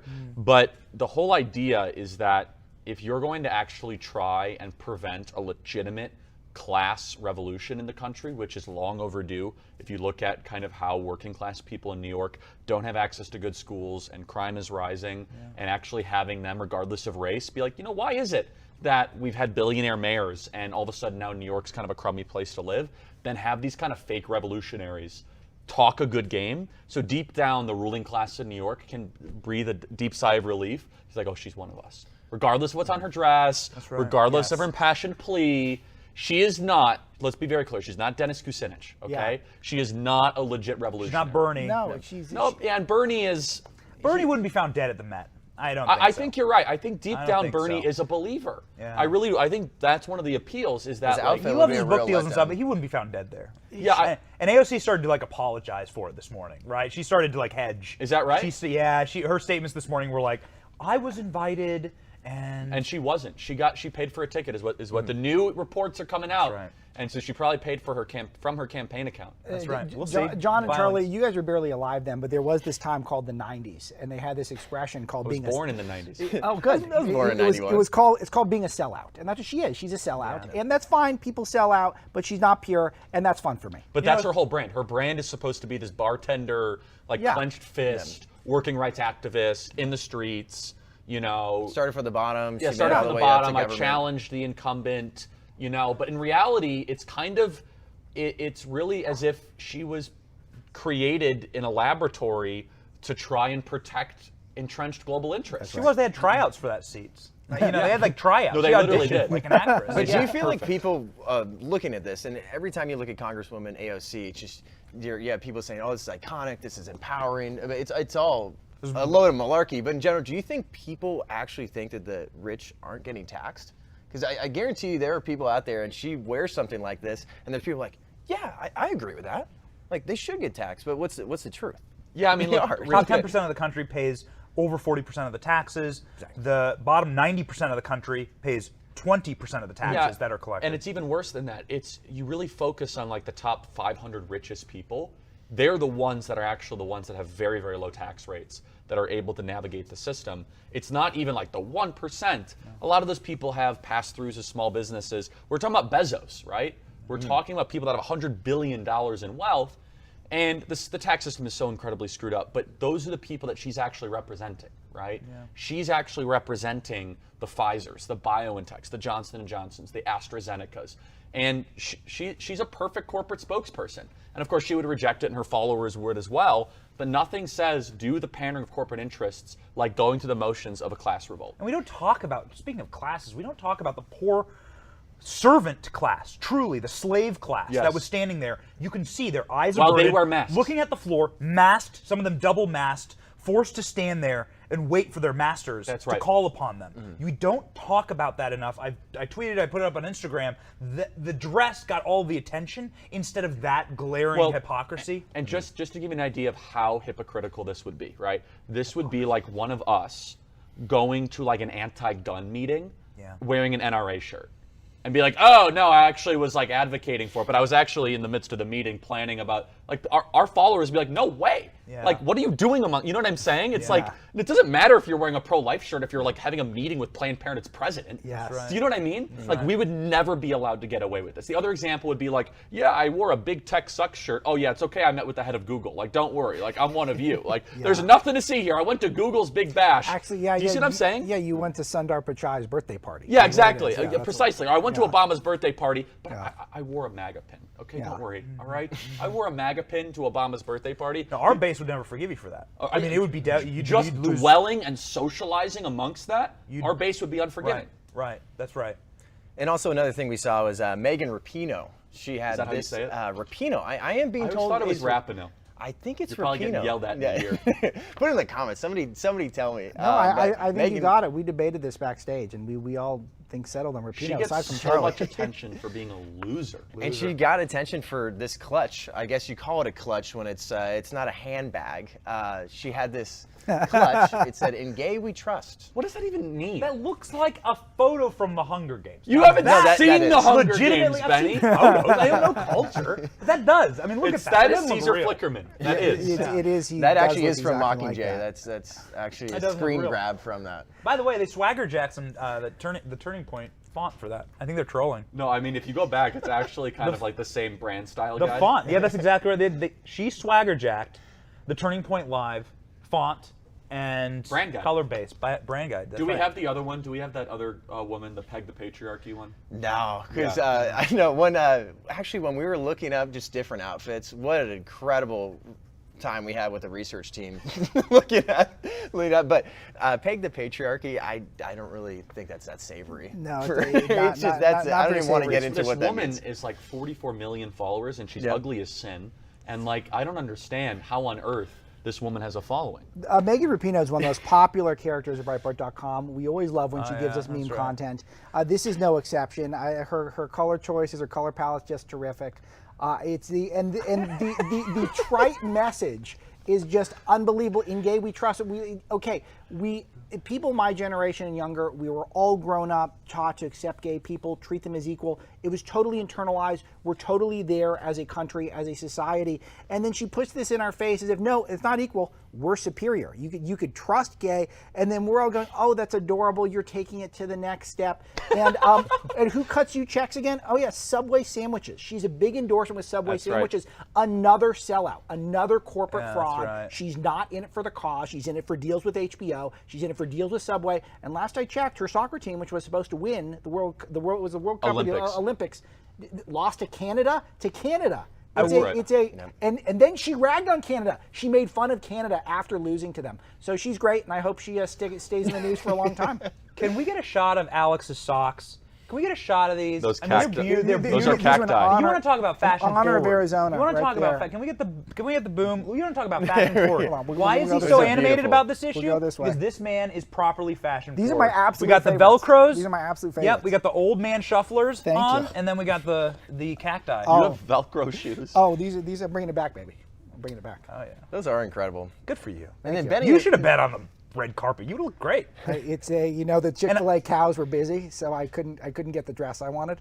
So I would have respected Megan Rapinoe if she had yanked out a giant Subway footlong from that little purse and been like $5 footlong, and it would have been a tuna fish all over. Yeah. No, it's good. I would have respected it. But also, you have to check out TPUSA shop. A lot of great stuff. TPUSA.com. Shop TPUSA.com. We have a Be the Rich sweatshirt.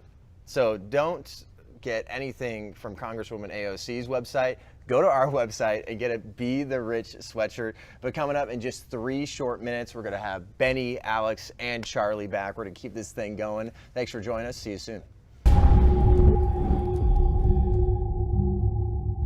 You have to ask the question, how is the most heavily funded tribe have the poorest population? Listen to me. My country is very because everything problem here. Don't have petroleum for bus and Cuban, for car, for drive, for nothing. And it sucks. Socialism sucks. There's no other way you can describe it. Conservative students are considered threats to American universities, but they won't stand down any longer. Join me, Isabel Brown, every week as I meet the bold student warriors who are fearlessly fighting to stop their leftist professors and peers from destroying their campuses. This is On the Front Lines with Turning Point USA.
What's up, guys? My name is Jon Root, and every week I'm breaking down the top stories in sports and bringing you conversations you won't hear anywhere else.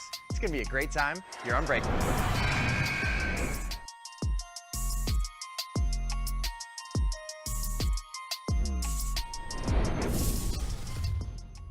TPUSA Live is about to be spicy.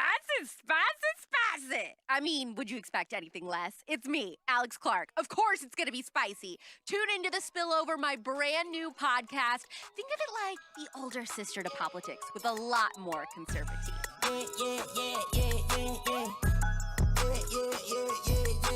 Big dog status, I'm a big dog, pull up on the block, eat a big dog.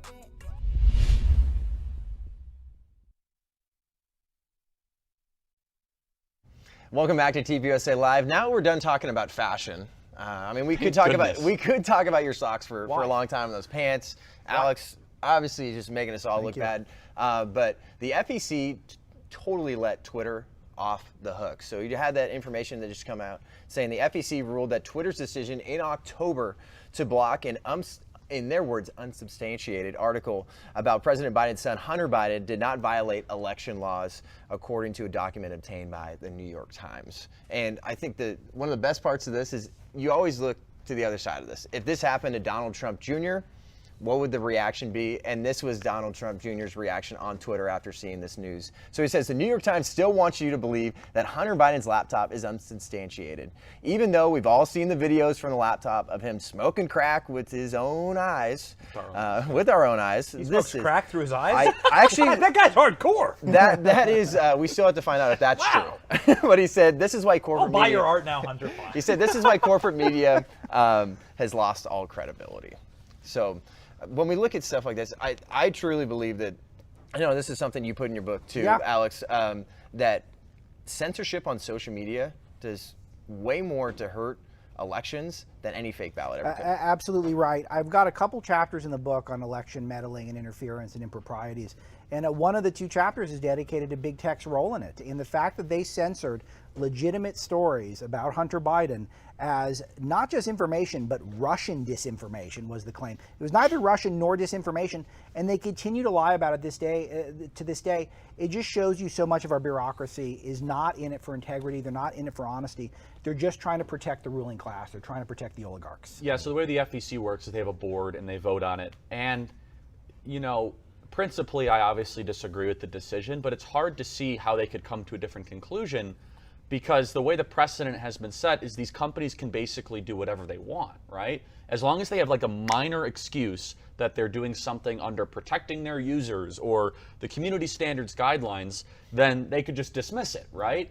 And so I think— And who's keeping them accountable? Yeah, and I think that a lot of people are directing the attention at the FEC, which again, these people are appointed and they move and they vote. There's a whole underclass to that. I think that's a mistake. The real problem here, and what this really kind of goes to show, is like, okay, what the FEC has told us is that the guidelines are that private companies can use whatever they want to do to get their desired candidate. That's basically what this is, right?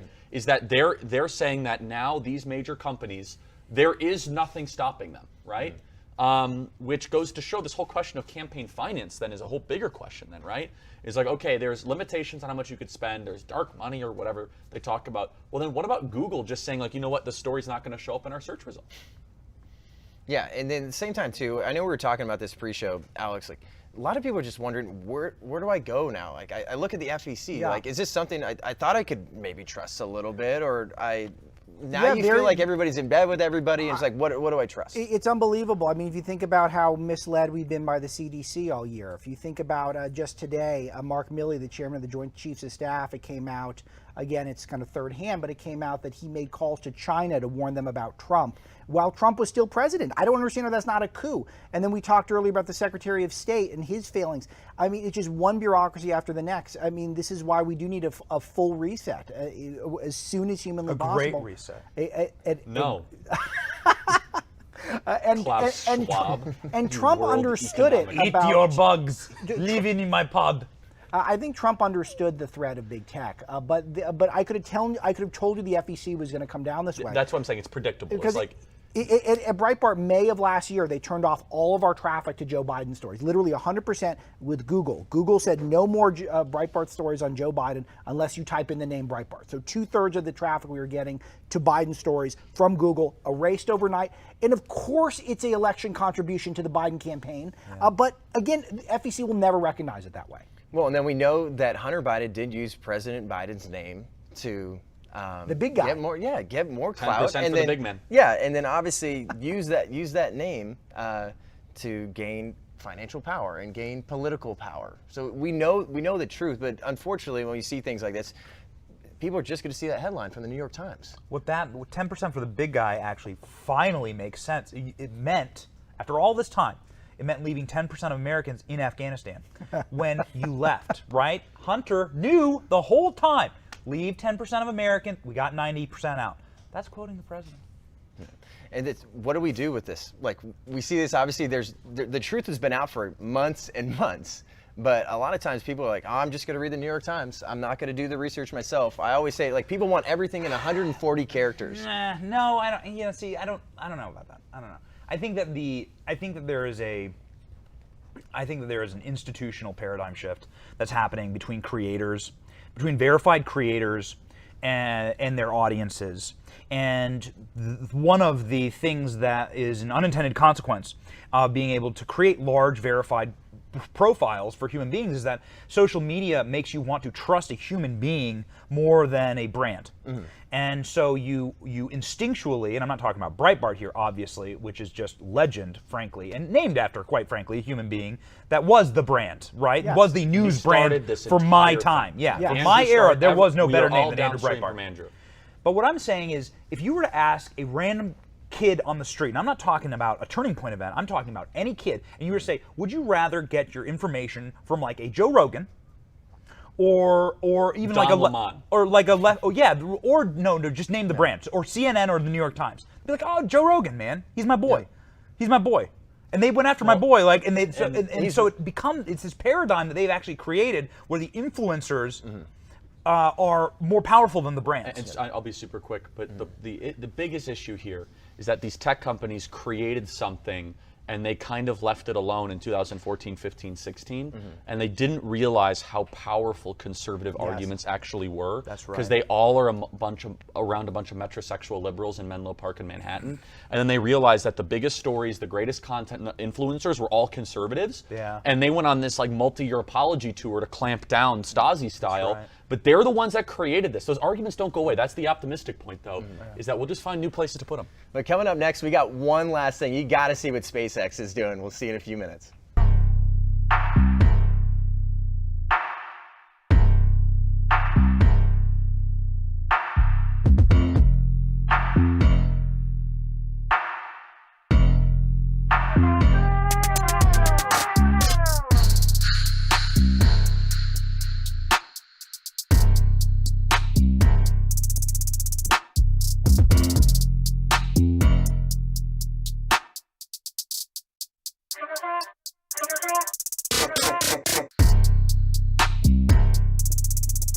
Do you like guns? Do you like ammo? Do you like suppressors? Do you like freedom? Do you love America? Do you like baseball? Do you like rifles? Do you like 9mm? Do you like pistols? Join me, Paige Roux, every week on Reloaded.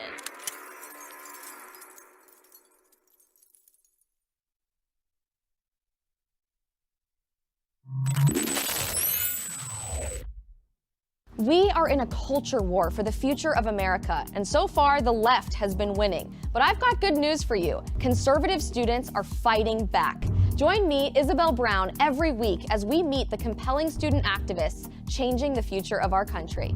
Thanks to Turning Point USA, we are on the front lines.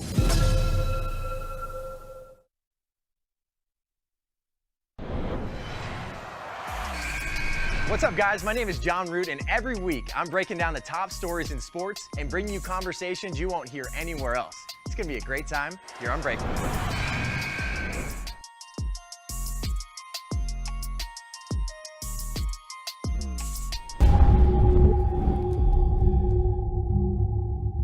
You have to ask the question, how is the most heavily funded tribe have the poorest population? Listen to me. My country's very because everything problem here. Don't have petroleum for bus and Cuban, for car, for life, for nothing. And it sucks. Socialism sucks. There's no other way you can describe it.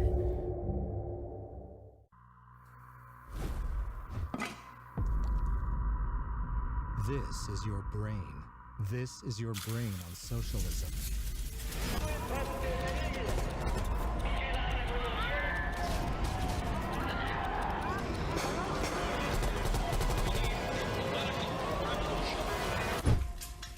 Any questions? Lipstick is red, woke faces turn blue, cinnamon rolls are queens. I've got pop culture for you. All the juicy, wormy, newsworthy 411 is coming to you every single day on Poplitics at its new home, TPUSA Live. It's like Barbie's dream house, but bigger and pinker.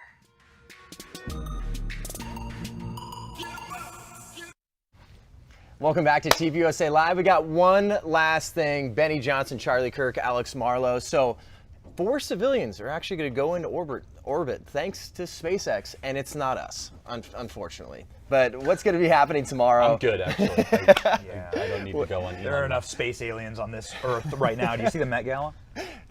I think so. Did we talk about that?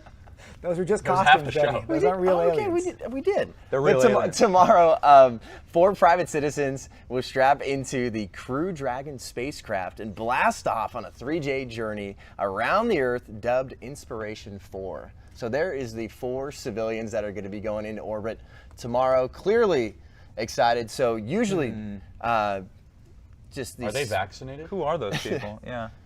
That looks like a photo of the patriarchy.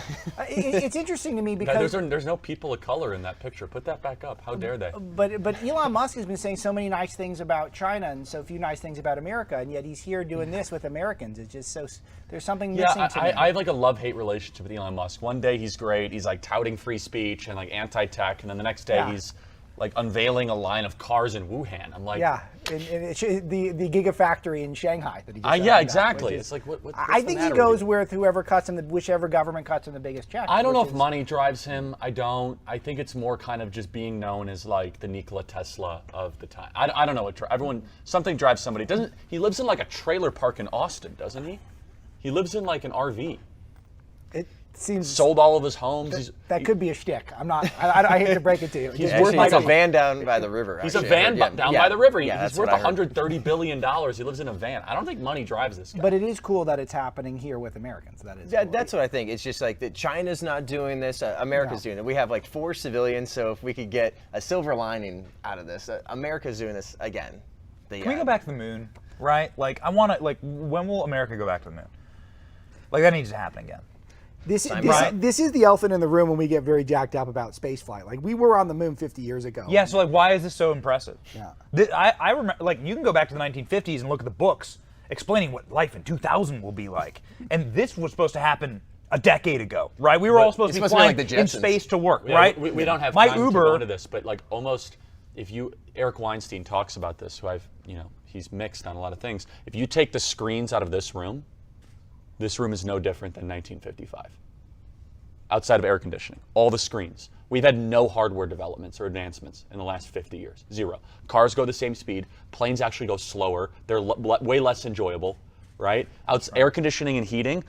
What I'm saying is that all the advances have been either on screen-based technology or app-based technology and software. Hardware advancements, we've hit a wall on that. Why? It's really easy to make a lot of money to make computers go faster. I'm not saying it's nothing. I'm not saying that like data and communication is insignificant, but a lot of the things that we were promised haven't come true. Dude, 1969, dancing on the moon. Americans were just chilling out, grabbing moon rocks, fighting aliens on the moon. So let it be known, Benny believes in the moon landing.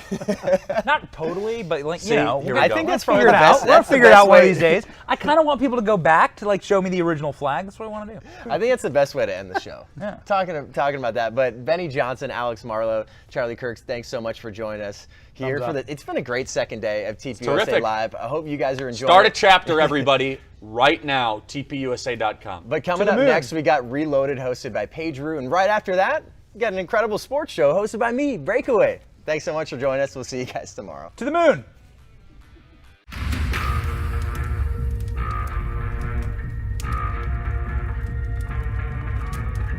Being comfortable with a firearm starts with grip and stance, not with just pulling the trigger.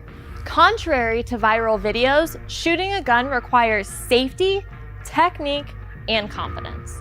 I'm here to highlight what not to do with firearms.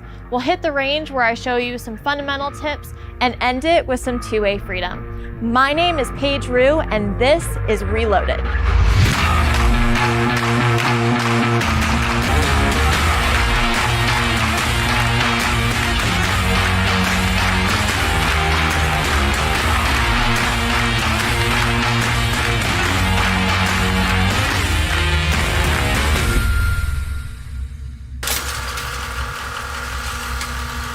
Welcome to all things firearms, fundamentals, and freedom.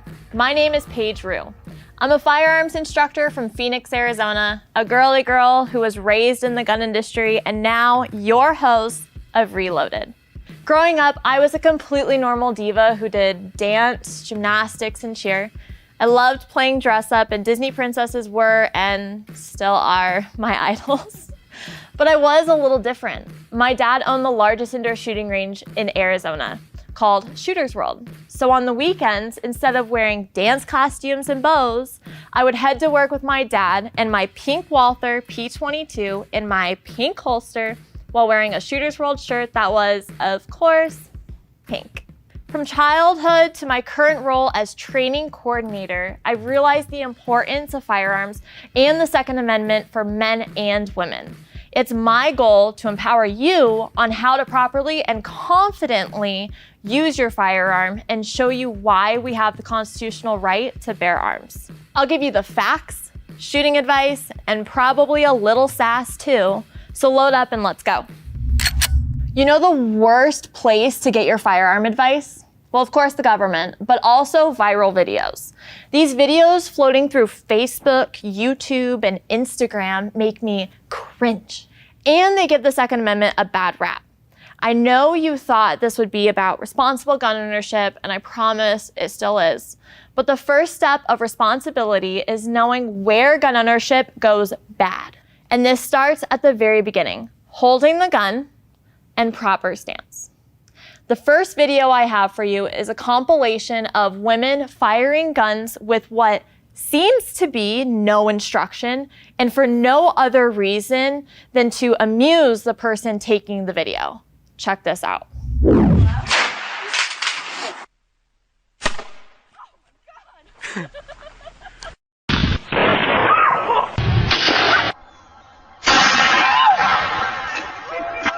Okay, first of all, if you own a firearm, you are absolutely responsible for it and whoever is handling it. So don't just let someone else fire it without instruction, especially if they have little experience with guns. Second, if you have little experience, please don't let peer pressure make you handle something you're not comfortable with. Like that. You'll be completely fine. Oh my God. Are you serious? No, she won't be fine. I've never shot a shotgun like this, nor do I want to. Ow, Alan! What's wrong, Autumn? What kind of stand-up guy puts a gun in his girl's hands and asks, "What's wrong?" when he sees that she's in pain? A guy who knows he didn't show her how to hold it or stand correctly. If this were my boyfriend, I'd leave his ass on the side of the road. Do you notice the trend in these videos though? Person goes shooting and takes friend along. Person tells friend shooting, "It's fun, just pull the trigger, you'll be fine," but doesn't actually instruct friend on how to make it fun, how to pull the trigger, or how to make it fine. And instead, person pulls out camera and starts recording. Friend shoots, gets scared, embarrassed, and doesn't want to shoot again. Do you know how often someone says to me, "I'm scared it's gonna fly out of my hands"? So many times, and from everyone, both men and women. I don't blame them if these are the videos rolling through the internet. It's not your lack of physical strength or courage that makes you ask, is the gun going to fly out of my hands? It's the fact that either you are misinformed or have not received proper instruction. And when you scroll through social media and see videos like this, it's no wonder you feel like all guns are gonna just knock you on your butt. Moral of this rant is that you can absolutely control any firearm that is put in your hands when you are set up for success, meaning you are taught at least proper grip and stance. For anyone trying to get their friend into firearms because it's fun and an exhilarating experience that you can both do together, don't do this. You know what happens when people are actually shown how guns work? They have so much fun shooting them. This next clip, created by Cut, captures people shooting a gun for their first time in slow motion. The range safety officer does an incredible job at quickly explaining how to hold the gun and stand properly. Now let's check how awesome their reactions are.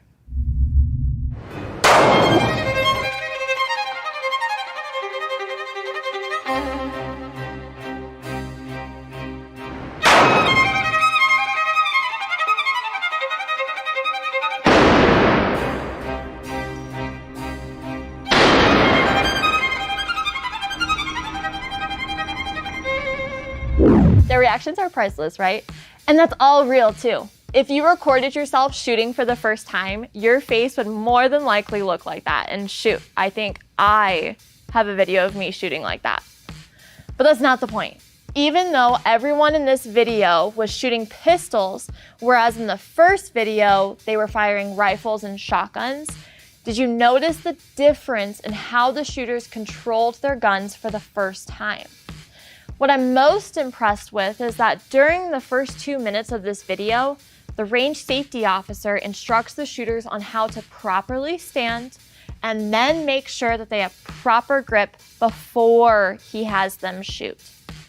He didn't do a 2-hour safety course or anything. It was simply 2 minutes per shooter, and they were able to control their gun way more than the people who were just given the gun and told, pull the trigger. If you'd like to watch the full video, definitely stop by my TPUSA Live contributor portal. I loved this video because of how real it was. Their hesitations, nerves, reactions. I loved it all. This is what you want to do. It doesn't have to be in depth, but just a little help goes a long way with anything.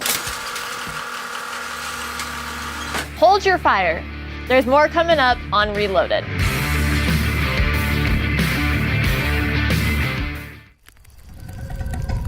In these United States of America, this great country of ours, we American Indians, we can be anything we want to be, except American Indians. A lot of the soldiers were very aggressive, so the women did get raped. What we call huelte. Huelte means a place of suffering, dying, starvation, nothing good. Just like Nazi concentration camps. I didn't realize how corrupt things were. I didn't realize what kind of environment we were living in. We had no running water, we had no power. They de-incentivize people from, opportunity. That's why our suicide rate has climbed up astronomical rates. I moved from the poorest county in America, the Pine Ridge Indian Reservation, to the richest area in the country, the Navajo Indian Reservation. There is no difference. The poorest and richest reservations in our nation suffer from identical problems. This is not anything new. This is an everyday occurrence in all tribal governments.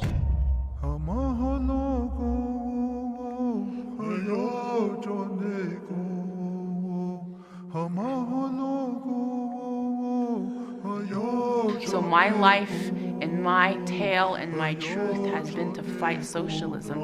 And I'm hoping that I can wake up as many Navajos as I can to tell them that you can do this. Yeah, even if I have to fight you to save you. And I think that's what I'm also projecting to my people.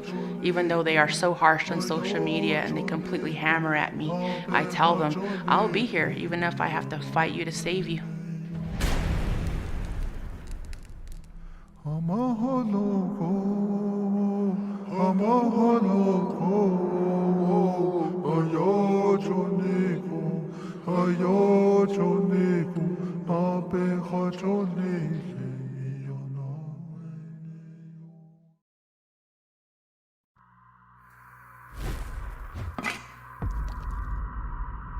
This is your brain.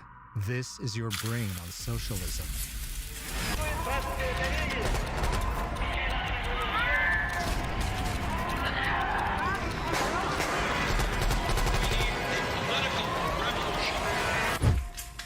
Any questions?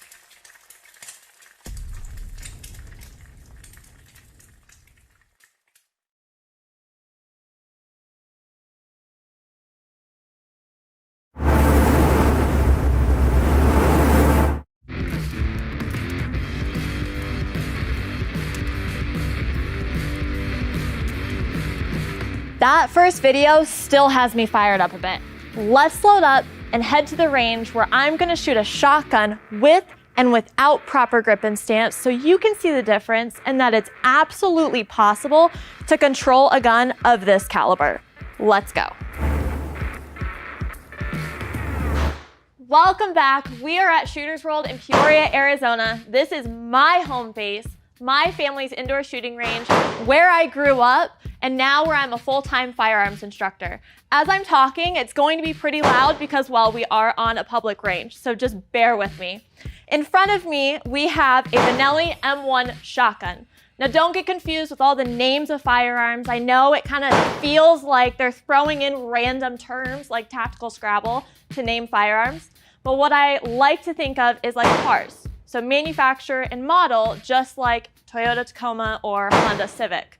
So for this one, the Benelli is the manufacturer and the model is M1. It's chambered in 12 gauge, which is this cartridge right here. It's also similar, if not the same, firearm that these poor women were shooting in the first video. I'd be lying if I told you that this thing does not have a gnarly kick, but I'm gonna shoot it to 1, prove all those crappy videos wrong, and 2, show you the importance of just having a few fundamentals that you can control a firearm of this caliber. Before we shoot this thing, here are the 5 universal firearm safety rules that we're gonna follow while we're shooting. Number 1, treat every firearm as if it were loaded. 2, always point your firearm in a safe direction. 3, keep your trigger finger off the trigger until you are on target and absolutely ready to fire. 4, know your target and what's beyond it. 5, maintain control of your firearm. Holding a rifle or a shotgun for the first time can be really awkward, especially if you've never been shown on how to hold it. 1, they're really long, and 2, they're really heavy to hold out there and fire. So when you're holding it for the first time and getting a proper stance, what a lot of people do for their first time is they want to twist their hips away from their target and lean on one of their hips like this. Notice my shoulders are not pointing towards my target and my hips aren't pointing towards my target. Also, my hip is leaning against one foot, so my weight isn't evenly distributed. Second, the buttstock of the shotgun is not properly in the pocket, and it also is able to kind of like slip off when I'm firing. So watch me shoot it in this position for a couple rounds in slow motion, because you'll notice that I won't have that much control over the shotgun.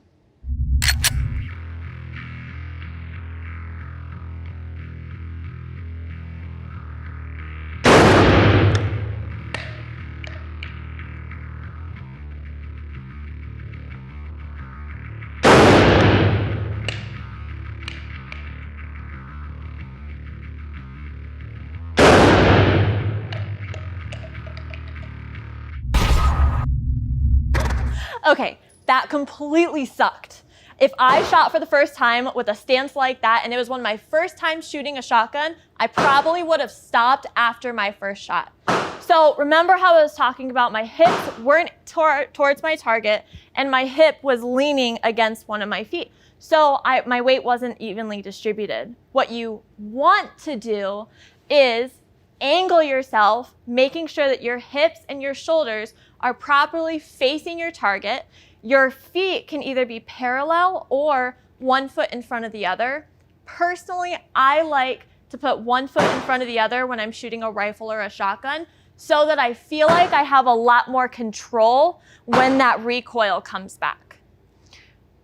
Second, I want to make sure that my toes are pointing towards my target, shoulders are facing my target as well, and then that buttstock, instead of it slipping off, I want to make sure it's in that pocket of my shoulder and really push it in so that it'll help with that punch of that recoil, unlike last time. So let's shoot it like this, and I promise you'll see the difference in how I control this shotgun.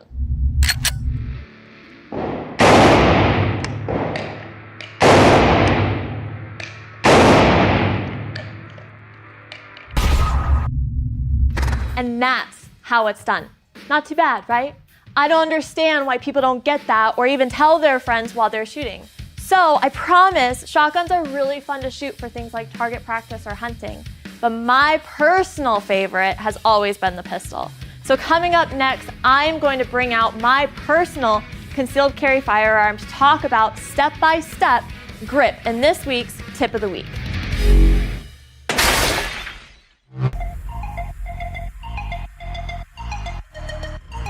Everything that you've ever seen about Cuba is a lie. This is the story of the deadliest virus in the world. I killed evil. I took out evil. I am a Holocaust survivor. If you go out and work hard and get a job, you can become a foster priest. I overcame all kinds of adversity to get where I am today. There's chicken right there. What about Raising Cane's? Yeah, that works. I mean, Cain was basically the first murderer on Earth, but that works.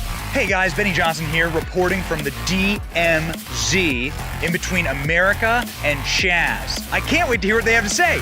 Let's go find out. Hello. It's pop culture without the propaganda every single day. I'm Alex Clark, and this is Poplitics.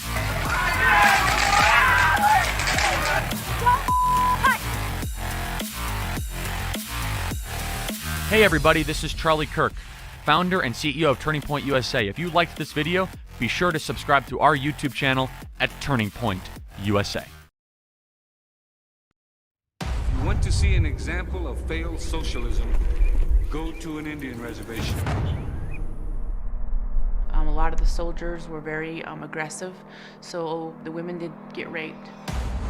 Muerte means a place of suffering, dying, starvation, nothing good. I didn't realize how corrupt things were. I didn't realize what kind of environment we were living in. We had no running water, we had no power. They de-incentivize people from, opportunity. That's why our suicide rate has climbed up astronomical rates.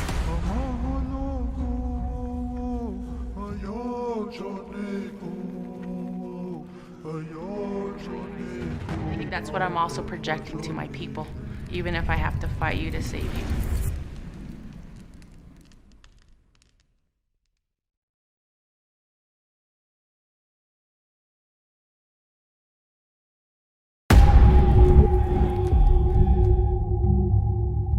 You have to ask the question, how is the most heavily funded tribe have the poorest population? Listen to me. My country's very because everything problem here. Don't have petroleum for bus and Cuban, for car, for drive, for nothing. And it sucks. Socialism sucks. There's no other way you can describe it.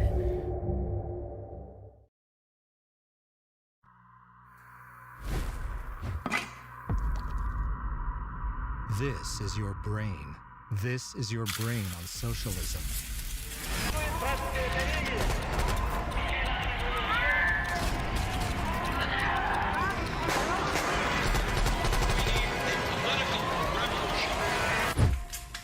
Any questions?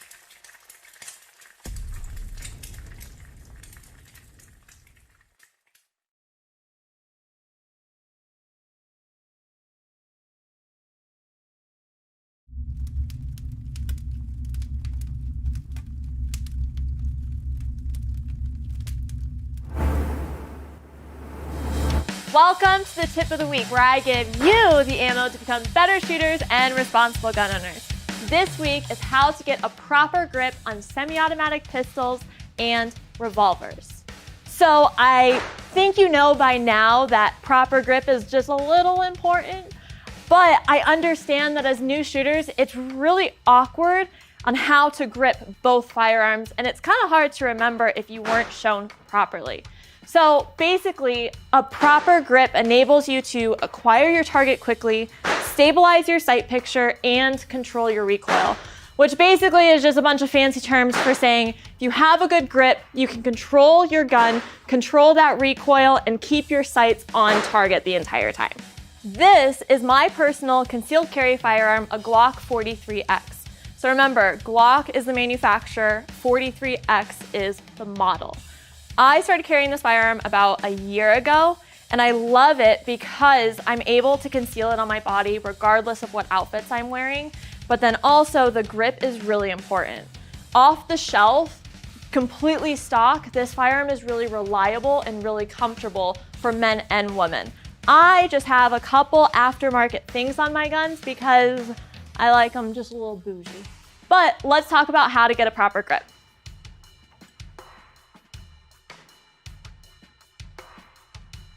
So I'm right-handed, so I'm gonna start with my dominant hand. The webbing in between my index finger and my thumb is gonna go as high up on this beaver tail as possible. I'm gonna wrap those 3 fingers around, and then my trigger finger is gonna stay along the frame because of rule number 3. Next, I'm gonna lift my dominant thumb up, kind of like a thumbs up, dude, to get it out of the way. My non-dominant hand, I extend it out. Notice that my thumb is up in the air. What I'm gonna do is angle it down so that my thumb is pointed towards my target and it's also in line with my forearm. Next, I'm just going to attach underneath my dominant thumb, pointing it forward on the frame of my firearm. Rest that thumb down and then wrap your 4 fingers around your dominant hand.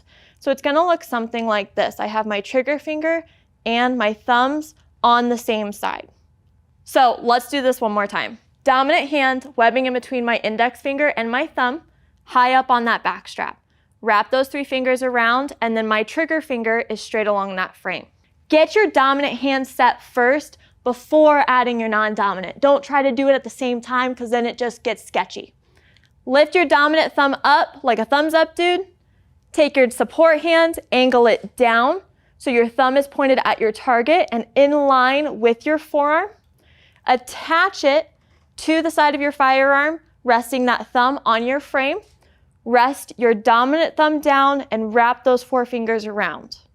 What you don't want to do with a semi-automatic pistol is cross your thumbs, because crossing your thumbs, this slide is a moving function, and so when that comes back and your support thumb is on the other side, it'll cut your thumb really bad. It's called slide bite, and you'll only do it once, I promise. So, rule of thumb, is keep your thumbs on the same side of each other when holding a semi-automatic pistol.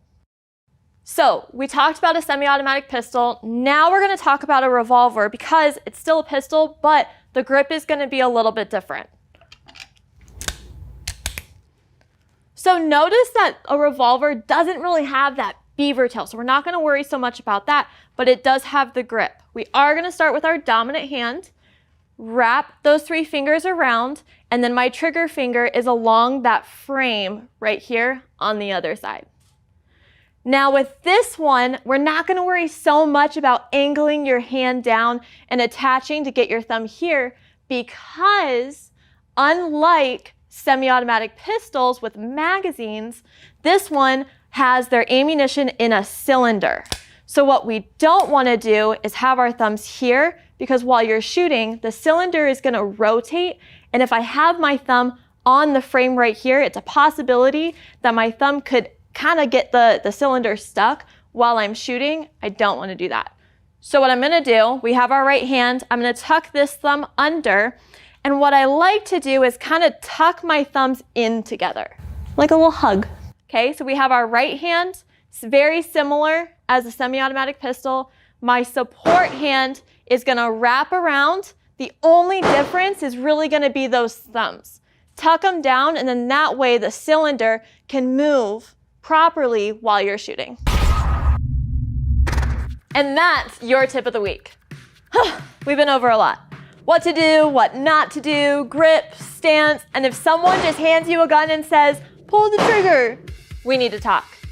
All right, it's time for a 2A break.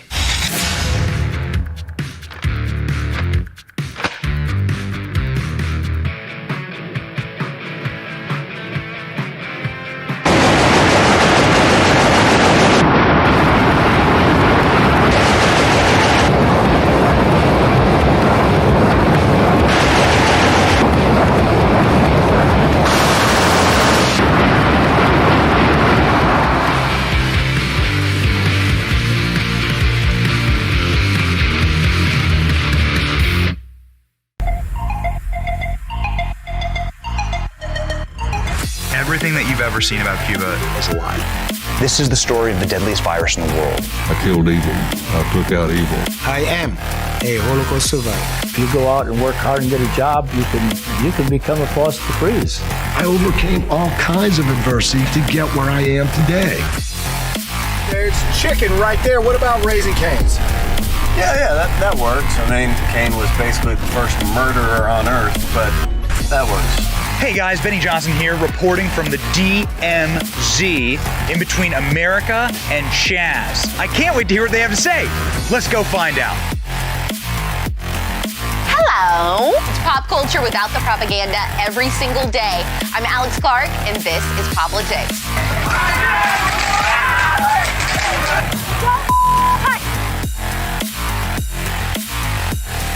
Hey everybody, this is Charlie Kirk, founder and CEO of Turning Point USA. If you liked this video, be sure to subscribe to our YouTube channel at Turning Point USA. In these United States of America, this great country of ours, we American Indians, we can be anything we want to be, except American Indians. A lot of the soldiers were very aggressive, so the women did get raped. What we call huelte. Huelte means a place of suffering, dying, starvation, nothing good. Just like Nazi concentration camps. I didn't realize how corrupt things were. I didn't realize what kind of environment we were living in. We had no running water, we had no power. They de-incentivize people from, opportunity. That's why our suicide rate has climbed up astronomical rates. I moved from the poorest county in America, the Pine Ridge Indian Reservation, to the richest area in the country, the Navajo Indian Reservation. There is no difference. The poorest and richest reservations in our nation suffer from identical problems. This is not anything new. This is an everyday occurrence in all tribal governments.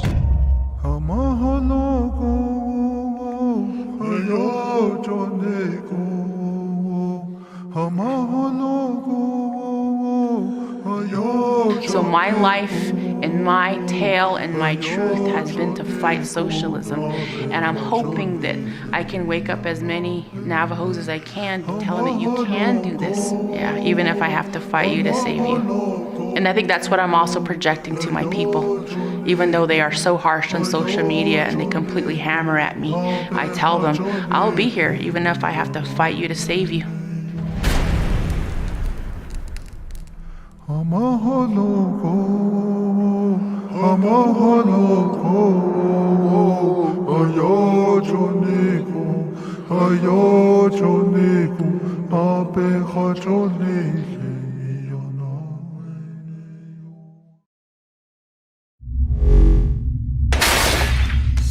Next week, I'm diving straight into the proposed assault weapons ban of 2021 and why it's absolutely insane. Then we'll hit the range and have some fun with all the guns the government doesn't want us to have. Don't forget to like, subscribe, and share this episode so I can talk guns with you every week. My name is Paige Roux, and your firearm freedom just got reloaded.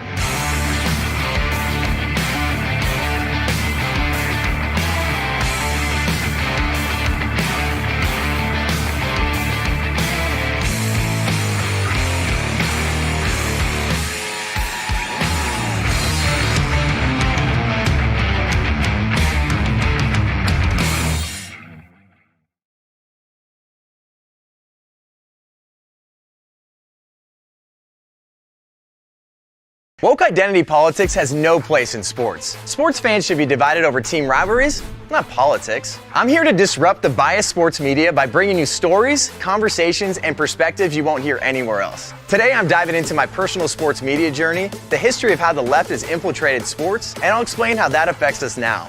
You'll also get my take on what we can do to combat the identity politics running rampant through sports. I'm Jon Root, and this is Breakaway.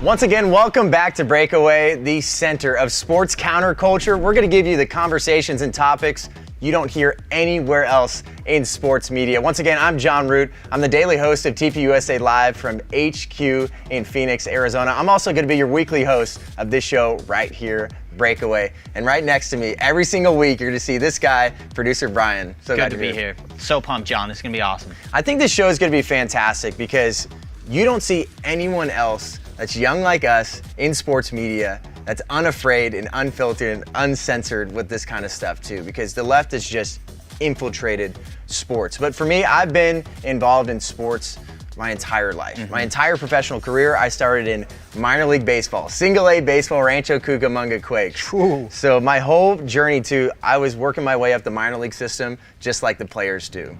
So I was a host for them. Then I worked my way to minor league hockey. The San Jose Sharks minor league team moved out to San Jose, the San Jose Barracuda. I was a host and digital reporter for them. Then from there, I worked my way up to the Sharks. Halfway through that first season, they're like, this guy's got what it takes. Move on up. I was the in-arena host for the San Jose Sharks, and I was also their digital media host. But the worst part about these jobs was having to stay silent about my political beliefs. That's what was happening with conservatives in sports media. I had so many conversations with people consistently. They were like, I wish I could say this. I wish I could say that. I always felt like I could share my faith, and I felt like that wasn't that controversial, but especially with the election in 2016, there was things I knew I could not say. If I wanted to make my way up all the way to that network level, there was no chance I could say that. That would be career suicide. But I think people would really like to hear a little bit more of a breakdown of you and what you do here at TPUSA and how you're going to be involved every week. Yeah, I'm coming at it from a little different perspective than you. I wasn't a player. And actually, growing up as a scrawny little kid with very low amounts of talent, I grew up loving professional sports. Mm-hmm. I remember very vividly, I was 9 years old when Luis Gonzalez hit the single over the Yankees to win the World Series. I mean, we all went nuts for that. Incredible moment. Oh my gosh, that moment was unreal. I mean, all the pitching with Kurt Schilling, love Kurt Schilling, and Randy Johnson, that series was great. But then also, I remember going with my dad to the 60th win the Suns had the season Nash came back. I've been a fan my entire life. I'm from Phoenix, Arizona. Love the Cardinals, love the Suns, love the Diamondbacks. But the reason why I'm sitting here with you today is in 2018, really early, January 2018, I started traveling around the country with Charlie Kirk. Going to universities with him, I was his cameraman. I was the one making sure that what he was saying on college campuses was being documented and then helping him get it out onto social media.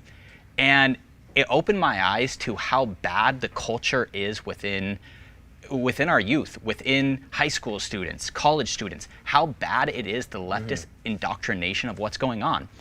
And then, flash forward a couple years, we started the Charlie Kirk Show podcast, and I've been involved with the Charlie Kirk Show podcast since the first episode. So really, I'm just pumped that there are so many avenues here at Turning Point USA where we can fight the culture war.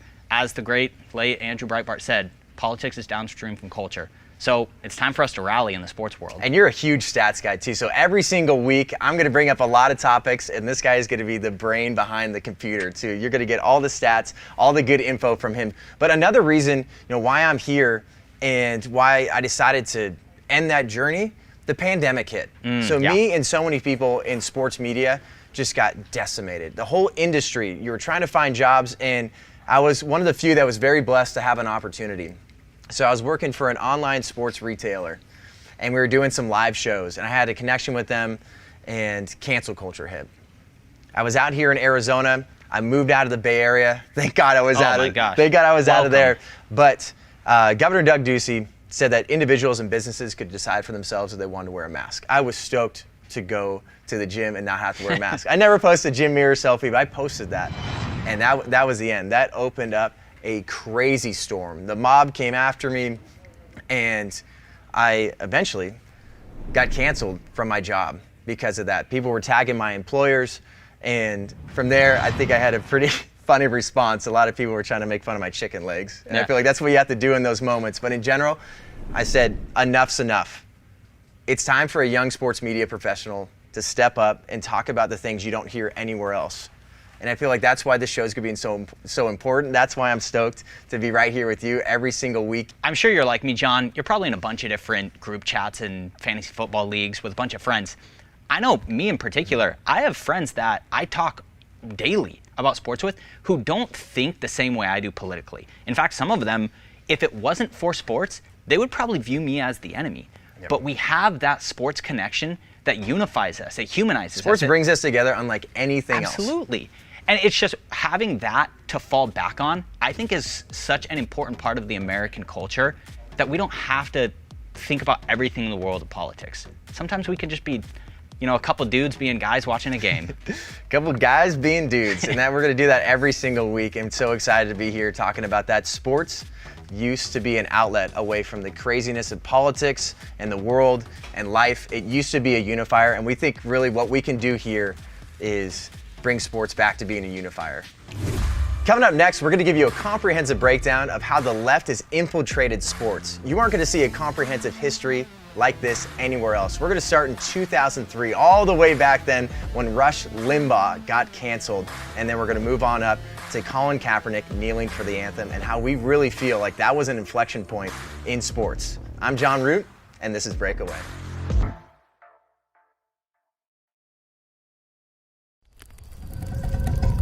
In these United States of America, this great country of ours, we American Indians, we can be anything we want to be, except American Indians.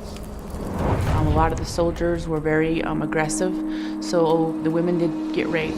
What we call huelte.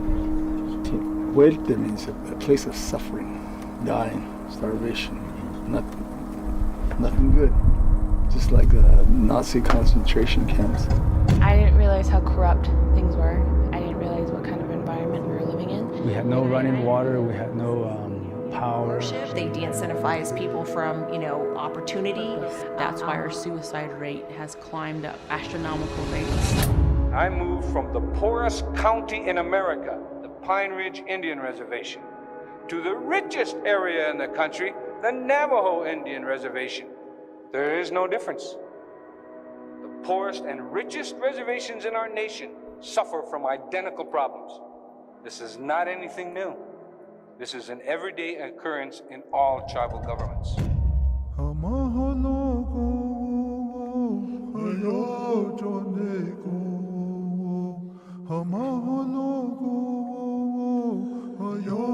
So my life and my tale and my truth has been to fight socialism. And I'm hoping that I can wake up as many Navajos as I can to tell them that you can do this. Yeah, even if I have to fight you to save you. And I think that's what I'm also projecting to my people. Even though they are so harsh on social media and they completely hammer at me, I tell them, I'll be here even if I have to fight you to save you.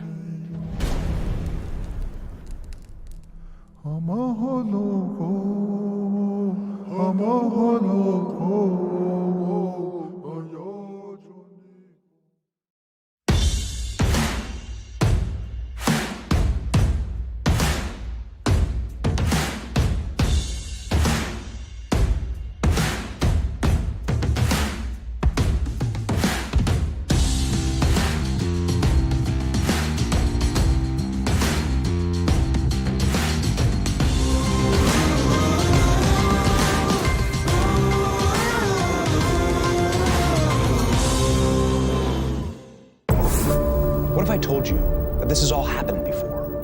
The riots, violence, church burning, attacks on police, destruction of private property. My name is Sammy Steigman. I am a Holocaust survivor. This is the reality of what happens when you have capitalism that goes to socialism. El socialismo no funciona. El socialismo no funciona.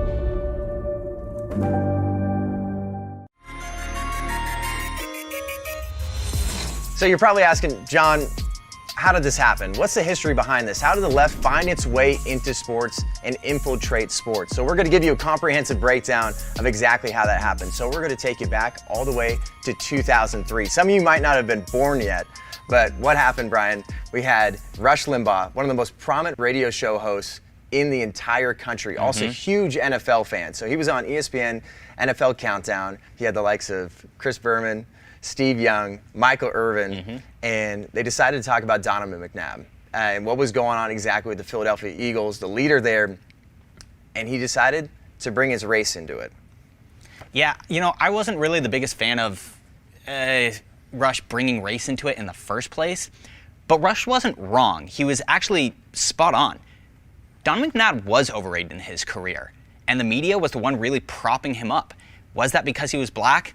I'm not willing to say that. Rush did, though, and he really had to pay the consequence of saying that. And we're going to have you guys judge for yourself, so we're going to check out that clip right now. Run that off. So, Rush, once you make that investment, though, once you make that investment in him, that's a done deal. I'm saying it's a good investment. Don't misunderstand. I just don't think he's as good as everybody said he has been. Rush has a point. Well, he Rush certainly has hasn't a matured. point. So from there, we were just talking about that. Whether you agree with Rush or not, I think it was a valid argument. You even had Michael Irvin just saying, hey, Rush has got a point. And probably the most egregious part about this whole clip is you have Steve Young saying Koy Detmer might be a better option. Which is a complete joke. I mean, Koy Detmer threw 10 touchdowns throughout his entire career. That's really indicative of the fact that people were doubting Donovan McNabb at that point. And how ESPN responded was the most telling of all this. So Mark Shapiro, VP of ESPN, here's what he had to say after there was backlash. He said, "This is not a politically motivated comment. This is a sports and media argument. Rush was arguing McNabb is essentially overrated. We brought Rush in for no holds barred opinion." So they had his back right away, but what happened 3 days later? Well, it's not exactly about what ESPN thought. There were multiple presidential candidates at the time who they went for the throat. They hated Rush because he was a conservative. I mean, really think about this. Imagine if Charlie Kirk or Ben Shapiro was invited to be part of Inside the NBA Today. True. That's what it was like. Rush was on one of ESPN's biggest shows, the NFL Sunday Countdown. That's such a great way to put it, too, because this is putting it in perspective. Charlie, if you saw him on Inside the NBA, people would blow up. Yeah, and so you had all these presidential candidates come for Rush and come for ESPN, and they demanded that ESPN let him go, and they forced him to resign. And what this means, too, is ESPN made the decision that is the best business model to stay away from politics. We're sticking to sports. Didn't last long. That didn't last very long. So what you had is you had a brand new president jump into ESPN, Bob Iger. Crazy leftist Bob Iger. He actually wanted to run for president in 2016. And there was cord cutting. The social media age found its way in there. And they were trying to figure out how to stay relevant. What are we going to do? What's going to be our business model? So we are just infiltrating sports with leftist politics. Yeah, and I mean, so flash forward to 2015, the country, this was post-Ferguson, Missouri, the entire country was very racially stirred up at the time. And on the campus of Mizzou, you started having all these problems of students were saying, hey, people are saying the N-word. They allegedly found a poop swastika, and they started to demand that the president of the university resign, even down to the football team said, hey, we're striking. We will not play a game until the president of the university, Tim Wolf, resigns. That was going to cost the school $1 million a game. Yeah. So now you had the football team holding the school ransom, asking for somebody's head, asking for somebody to get fired. That's not sports. And that's the worst part, too, is you have sports media members that aren't doing their job. They're terrified to be called racist, and they're trying to figure out, well, like, these demands just have to be met. We have another racial divide, so we basically should just give it to them. In the same year, actually, you got Caitlyn Jenner, got the Arthur Ashe Courage Award. Caitlyn Jenner has done absolutely nothing for sports. Bruce Jenner did something for sports. So that's when they had this whole leftist ideologies thrown into sports that said, hey, everything needs to be politically motivated. We need to talk about sexual orientation, and we need to talk about race continuously. And we need to make this the norm. I mean, what a jump in 12 years. You go from 2003, where ESPN is saying, hey, we don't want anything to be about politics. We're actually going to fire Rush because we just want it to be about sports, to now in 2015, they're giving awards that have nothing to do with sports whatsoever. It's just politics. Exactly. And then you see ESPN, how they treat conservatives. You have Curt Schilling. What happened with him in 2016? He got fired because he shared a meme on his private Facebook account. His private account just shared a meme about a transgender bathroom bill in North Carolina. And then you have, within that same year, you have Jamel Hill that shares a tweet that says, Trump and all his supporters are white supremacists. Strong. I mean, that is really, really gutsy to go out there and say that. And ESPN had come out and said, we reprimanded Curt Schilling multiple times. Jamel Hill, this was only her first offense. But that's not really what was going on. They were looking for a way to get rid of Curt Schilling because he was a conservative. And I think the inflection point, though, is we're going to finish this off, too. We're giving you that comprehensive history of how the left has just infiltrated sports. Colin Kaepernick. Everyone knows all about Colin Kaepernick. He broke NFL rules. Commissioner Roger Goodell allowed him to breach contract and the rest of the players to breach contract because they're supposed to stand up for the national anthem at that time. But why this was such an inflection point was it doesn't matter, coach, player, or staff member, you're making a political stance. Whether you're staying in the locker room, standing up, or kneeling, everyone is making a political stance. Coming up next, we talk about how the influx of woke identity politics in sports affects us now. I'm Jon Root, and this is Breakaway.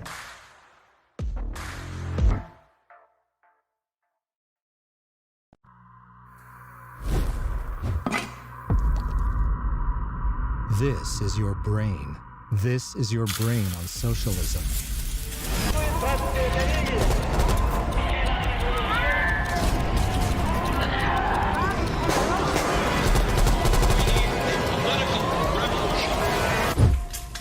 Any questions?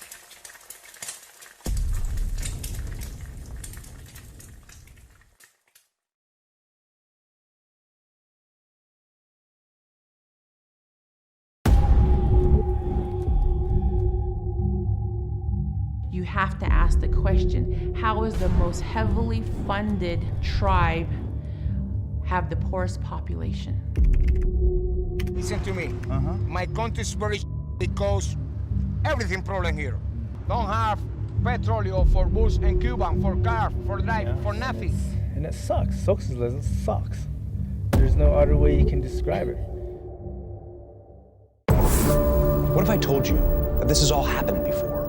The riots, the violence, church burning, attacks on police, destruction of private property. My name is Sammy Steigman. I am a Holocaust survivor. This is the reality of what happens when you have capitalism that goes to socialism. El socialismo no funciona. El socialismo no funciona.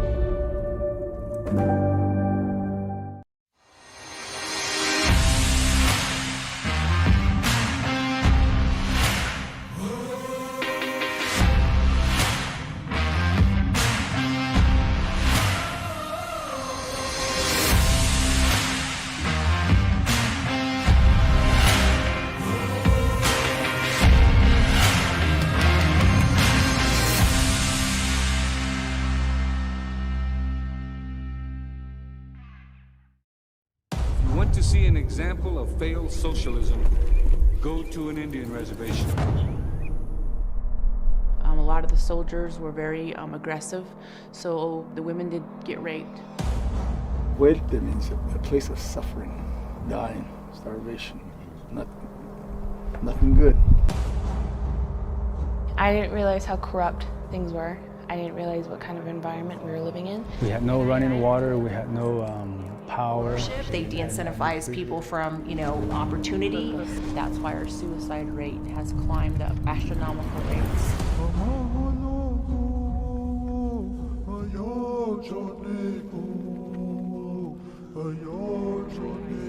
I think that's what I'm also projecting to my people, even if I have to fight you to save you.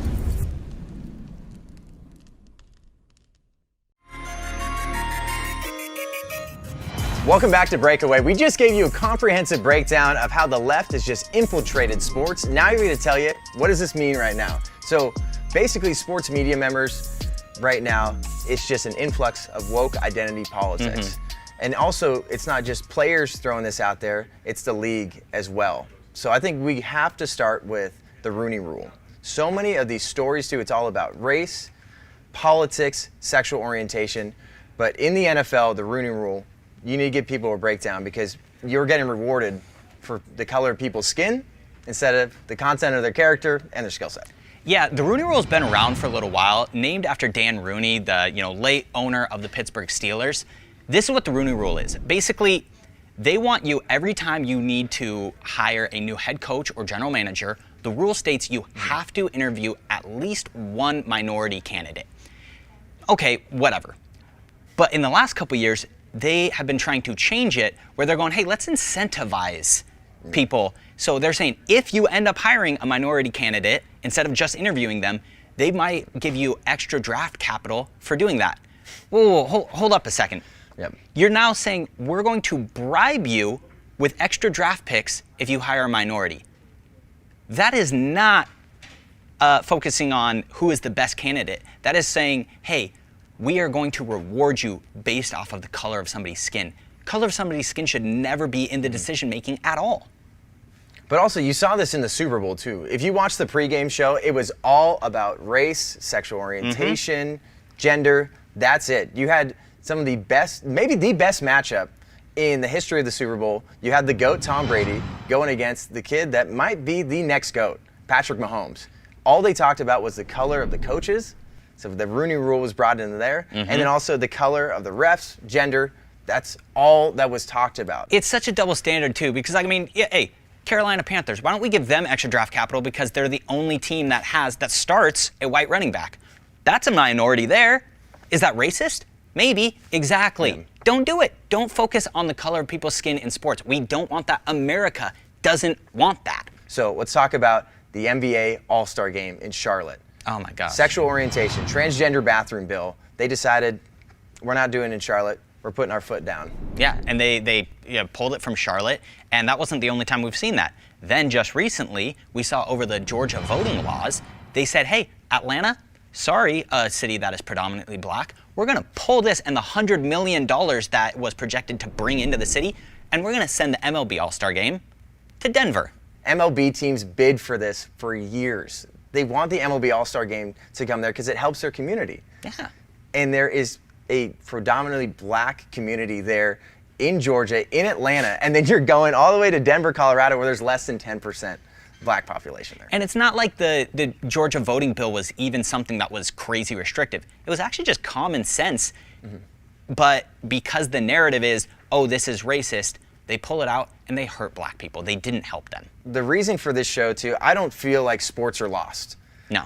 It used to be a unifier. It used to be an outlet away from politics and the craziness of life. But right now, it's such a bummer that we have to pick a political side as well as a side of whether it's just a matchup with two individual players or two teams. Like, I want to root for the A's. That's what I want to do. I want to watch an A's game, and I'm not going to root for the D-backs. I'm sorry. But that's what we should be deciding on. We should be rooting for a certain matchup. We should be rooting for a certain team. We shouldn't be rooting for a specific side. And it's no longer an outlet anymore. No, it's just we want as fans to be unified, for us to be able to just go sit down, watch a game, enjoy it. But they're really taking that away from us at this point. I remember an NFL game, maybe 2-3 years ago. Ellen DeGeneres went with George W. Bush. And she, put out, on social media, put a video. God forbid she hangs out with George W. Right, yeah, exactly. Lord forbid a gay TV host sits down with a former conservative president. Wow, we can't do that apparently. Yep. Everyone in the sports media went kind of after her and was like, why would you do this? Wait, can't we be friends and watch a game together even if we don't think the same, even if we don't vote the same in the ballot box? Why do they want us to be divided that way? So everything is about race, everything's about sexual orientation, everything's about politics. That's what they want you to think. Sports is no longer an outlet. That's the reason why we have a show like this. We need sports to be an outlet again. I want to be able to sit down with my friends that I know, you know what, we don't agree at the ballot box. Maybe we don't vote the same way. You know what, that's fine. I want to be able to sit down and be unified over something as simple as a ball going into a hoop. That might sound kind of dumb, but it really does do that. We can see each other as neighbors, as friends, basically just as Americans together through sports. And that's the reason why the left wants to infect sports with politics, is they want us divided because that's how they can conquer. And I think this is how we end it here. There's a few points to talk about how this affects us now. Sports are the greatest meritocracy. Absolutely. It does not matter who your parents are, where you grew up, where you went to school, can you get the job done? That's it. If you're a pro athlete or a college athlete, the best player gets the job. And most of the time, the best coach gets the job too. So we can talk about that, but sports are the greatest meritocracy. And that's what it should be about. Not the color of your skin, sexual orientation. It's about the content of your character and your skill set. And then you were just talking about too how sports bring us together. Think about the last time you went to a sports game. There might have been a walk-off, there might have been a buzzer beater. Think about the person you hugged. Think about the person that you shook hands with. Think about the people you were cheering with. You probably had no idea how they voted, where they come from. It brings people together. I feel like sports can get back to that place too. Sports is a unifier. Sports was an outlet away from the craziness of politics and life. And I feel like we can get to that place. And I think with a show like this, when we're giving you the facts, nobody likes a blowout. We've been blown out with leftist politics and woke identity politics in sports. No more. This is why we're here, and this is why we're breaking this stuff down. Coming up next, for the first time ever, the 40-second shot clock. I'm going to be in the hot seat. Brian's going to ask me some questions. I'm Jon Root, and this is Breakaway.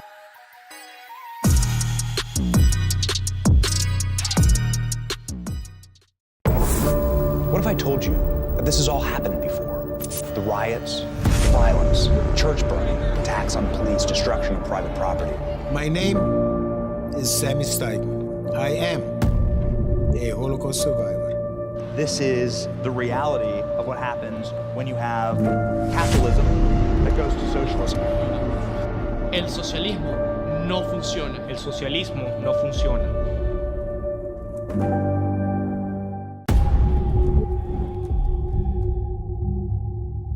You have to ask the question, how is the most heavily funded tribe, have the poorest population. Listen to me. My country is very because everything problem here. Don't have petroleum for bus and Cuban, for car, for drive, for nothing. And it sucks. Socialism sucks. There's no other way you can describe it.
This is the 40-second shot clock. I'm on the hot seat. Brian's got some questions for me. I need to answer before the buzzer hits. Brian, send it. Let's go. Favorite player of all time?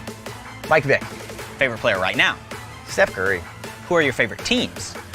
Warriors, Sharks, A's, and Falcons. Greatest sports movie of all time?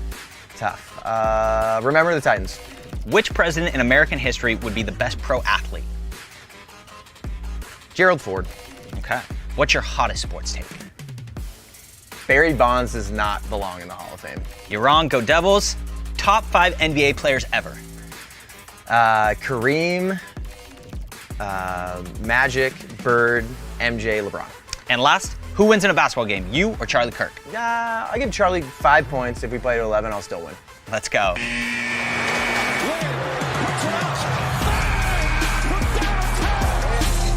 Well, that's all for today. I hope you had a great time. I know I had a great time with my boy Brian. Thank you very much. Make sure you like, comment, and share this episode to keep the conversation going. You do not want to miss next week. We'll see you there.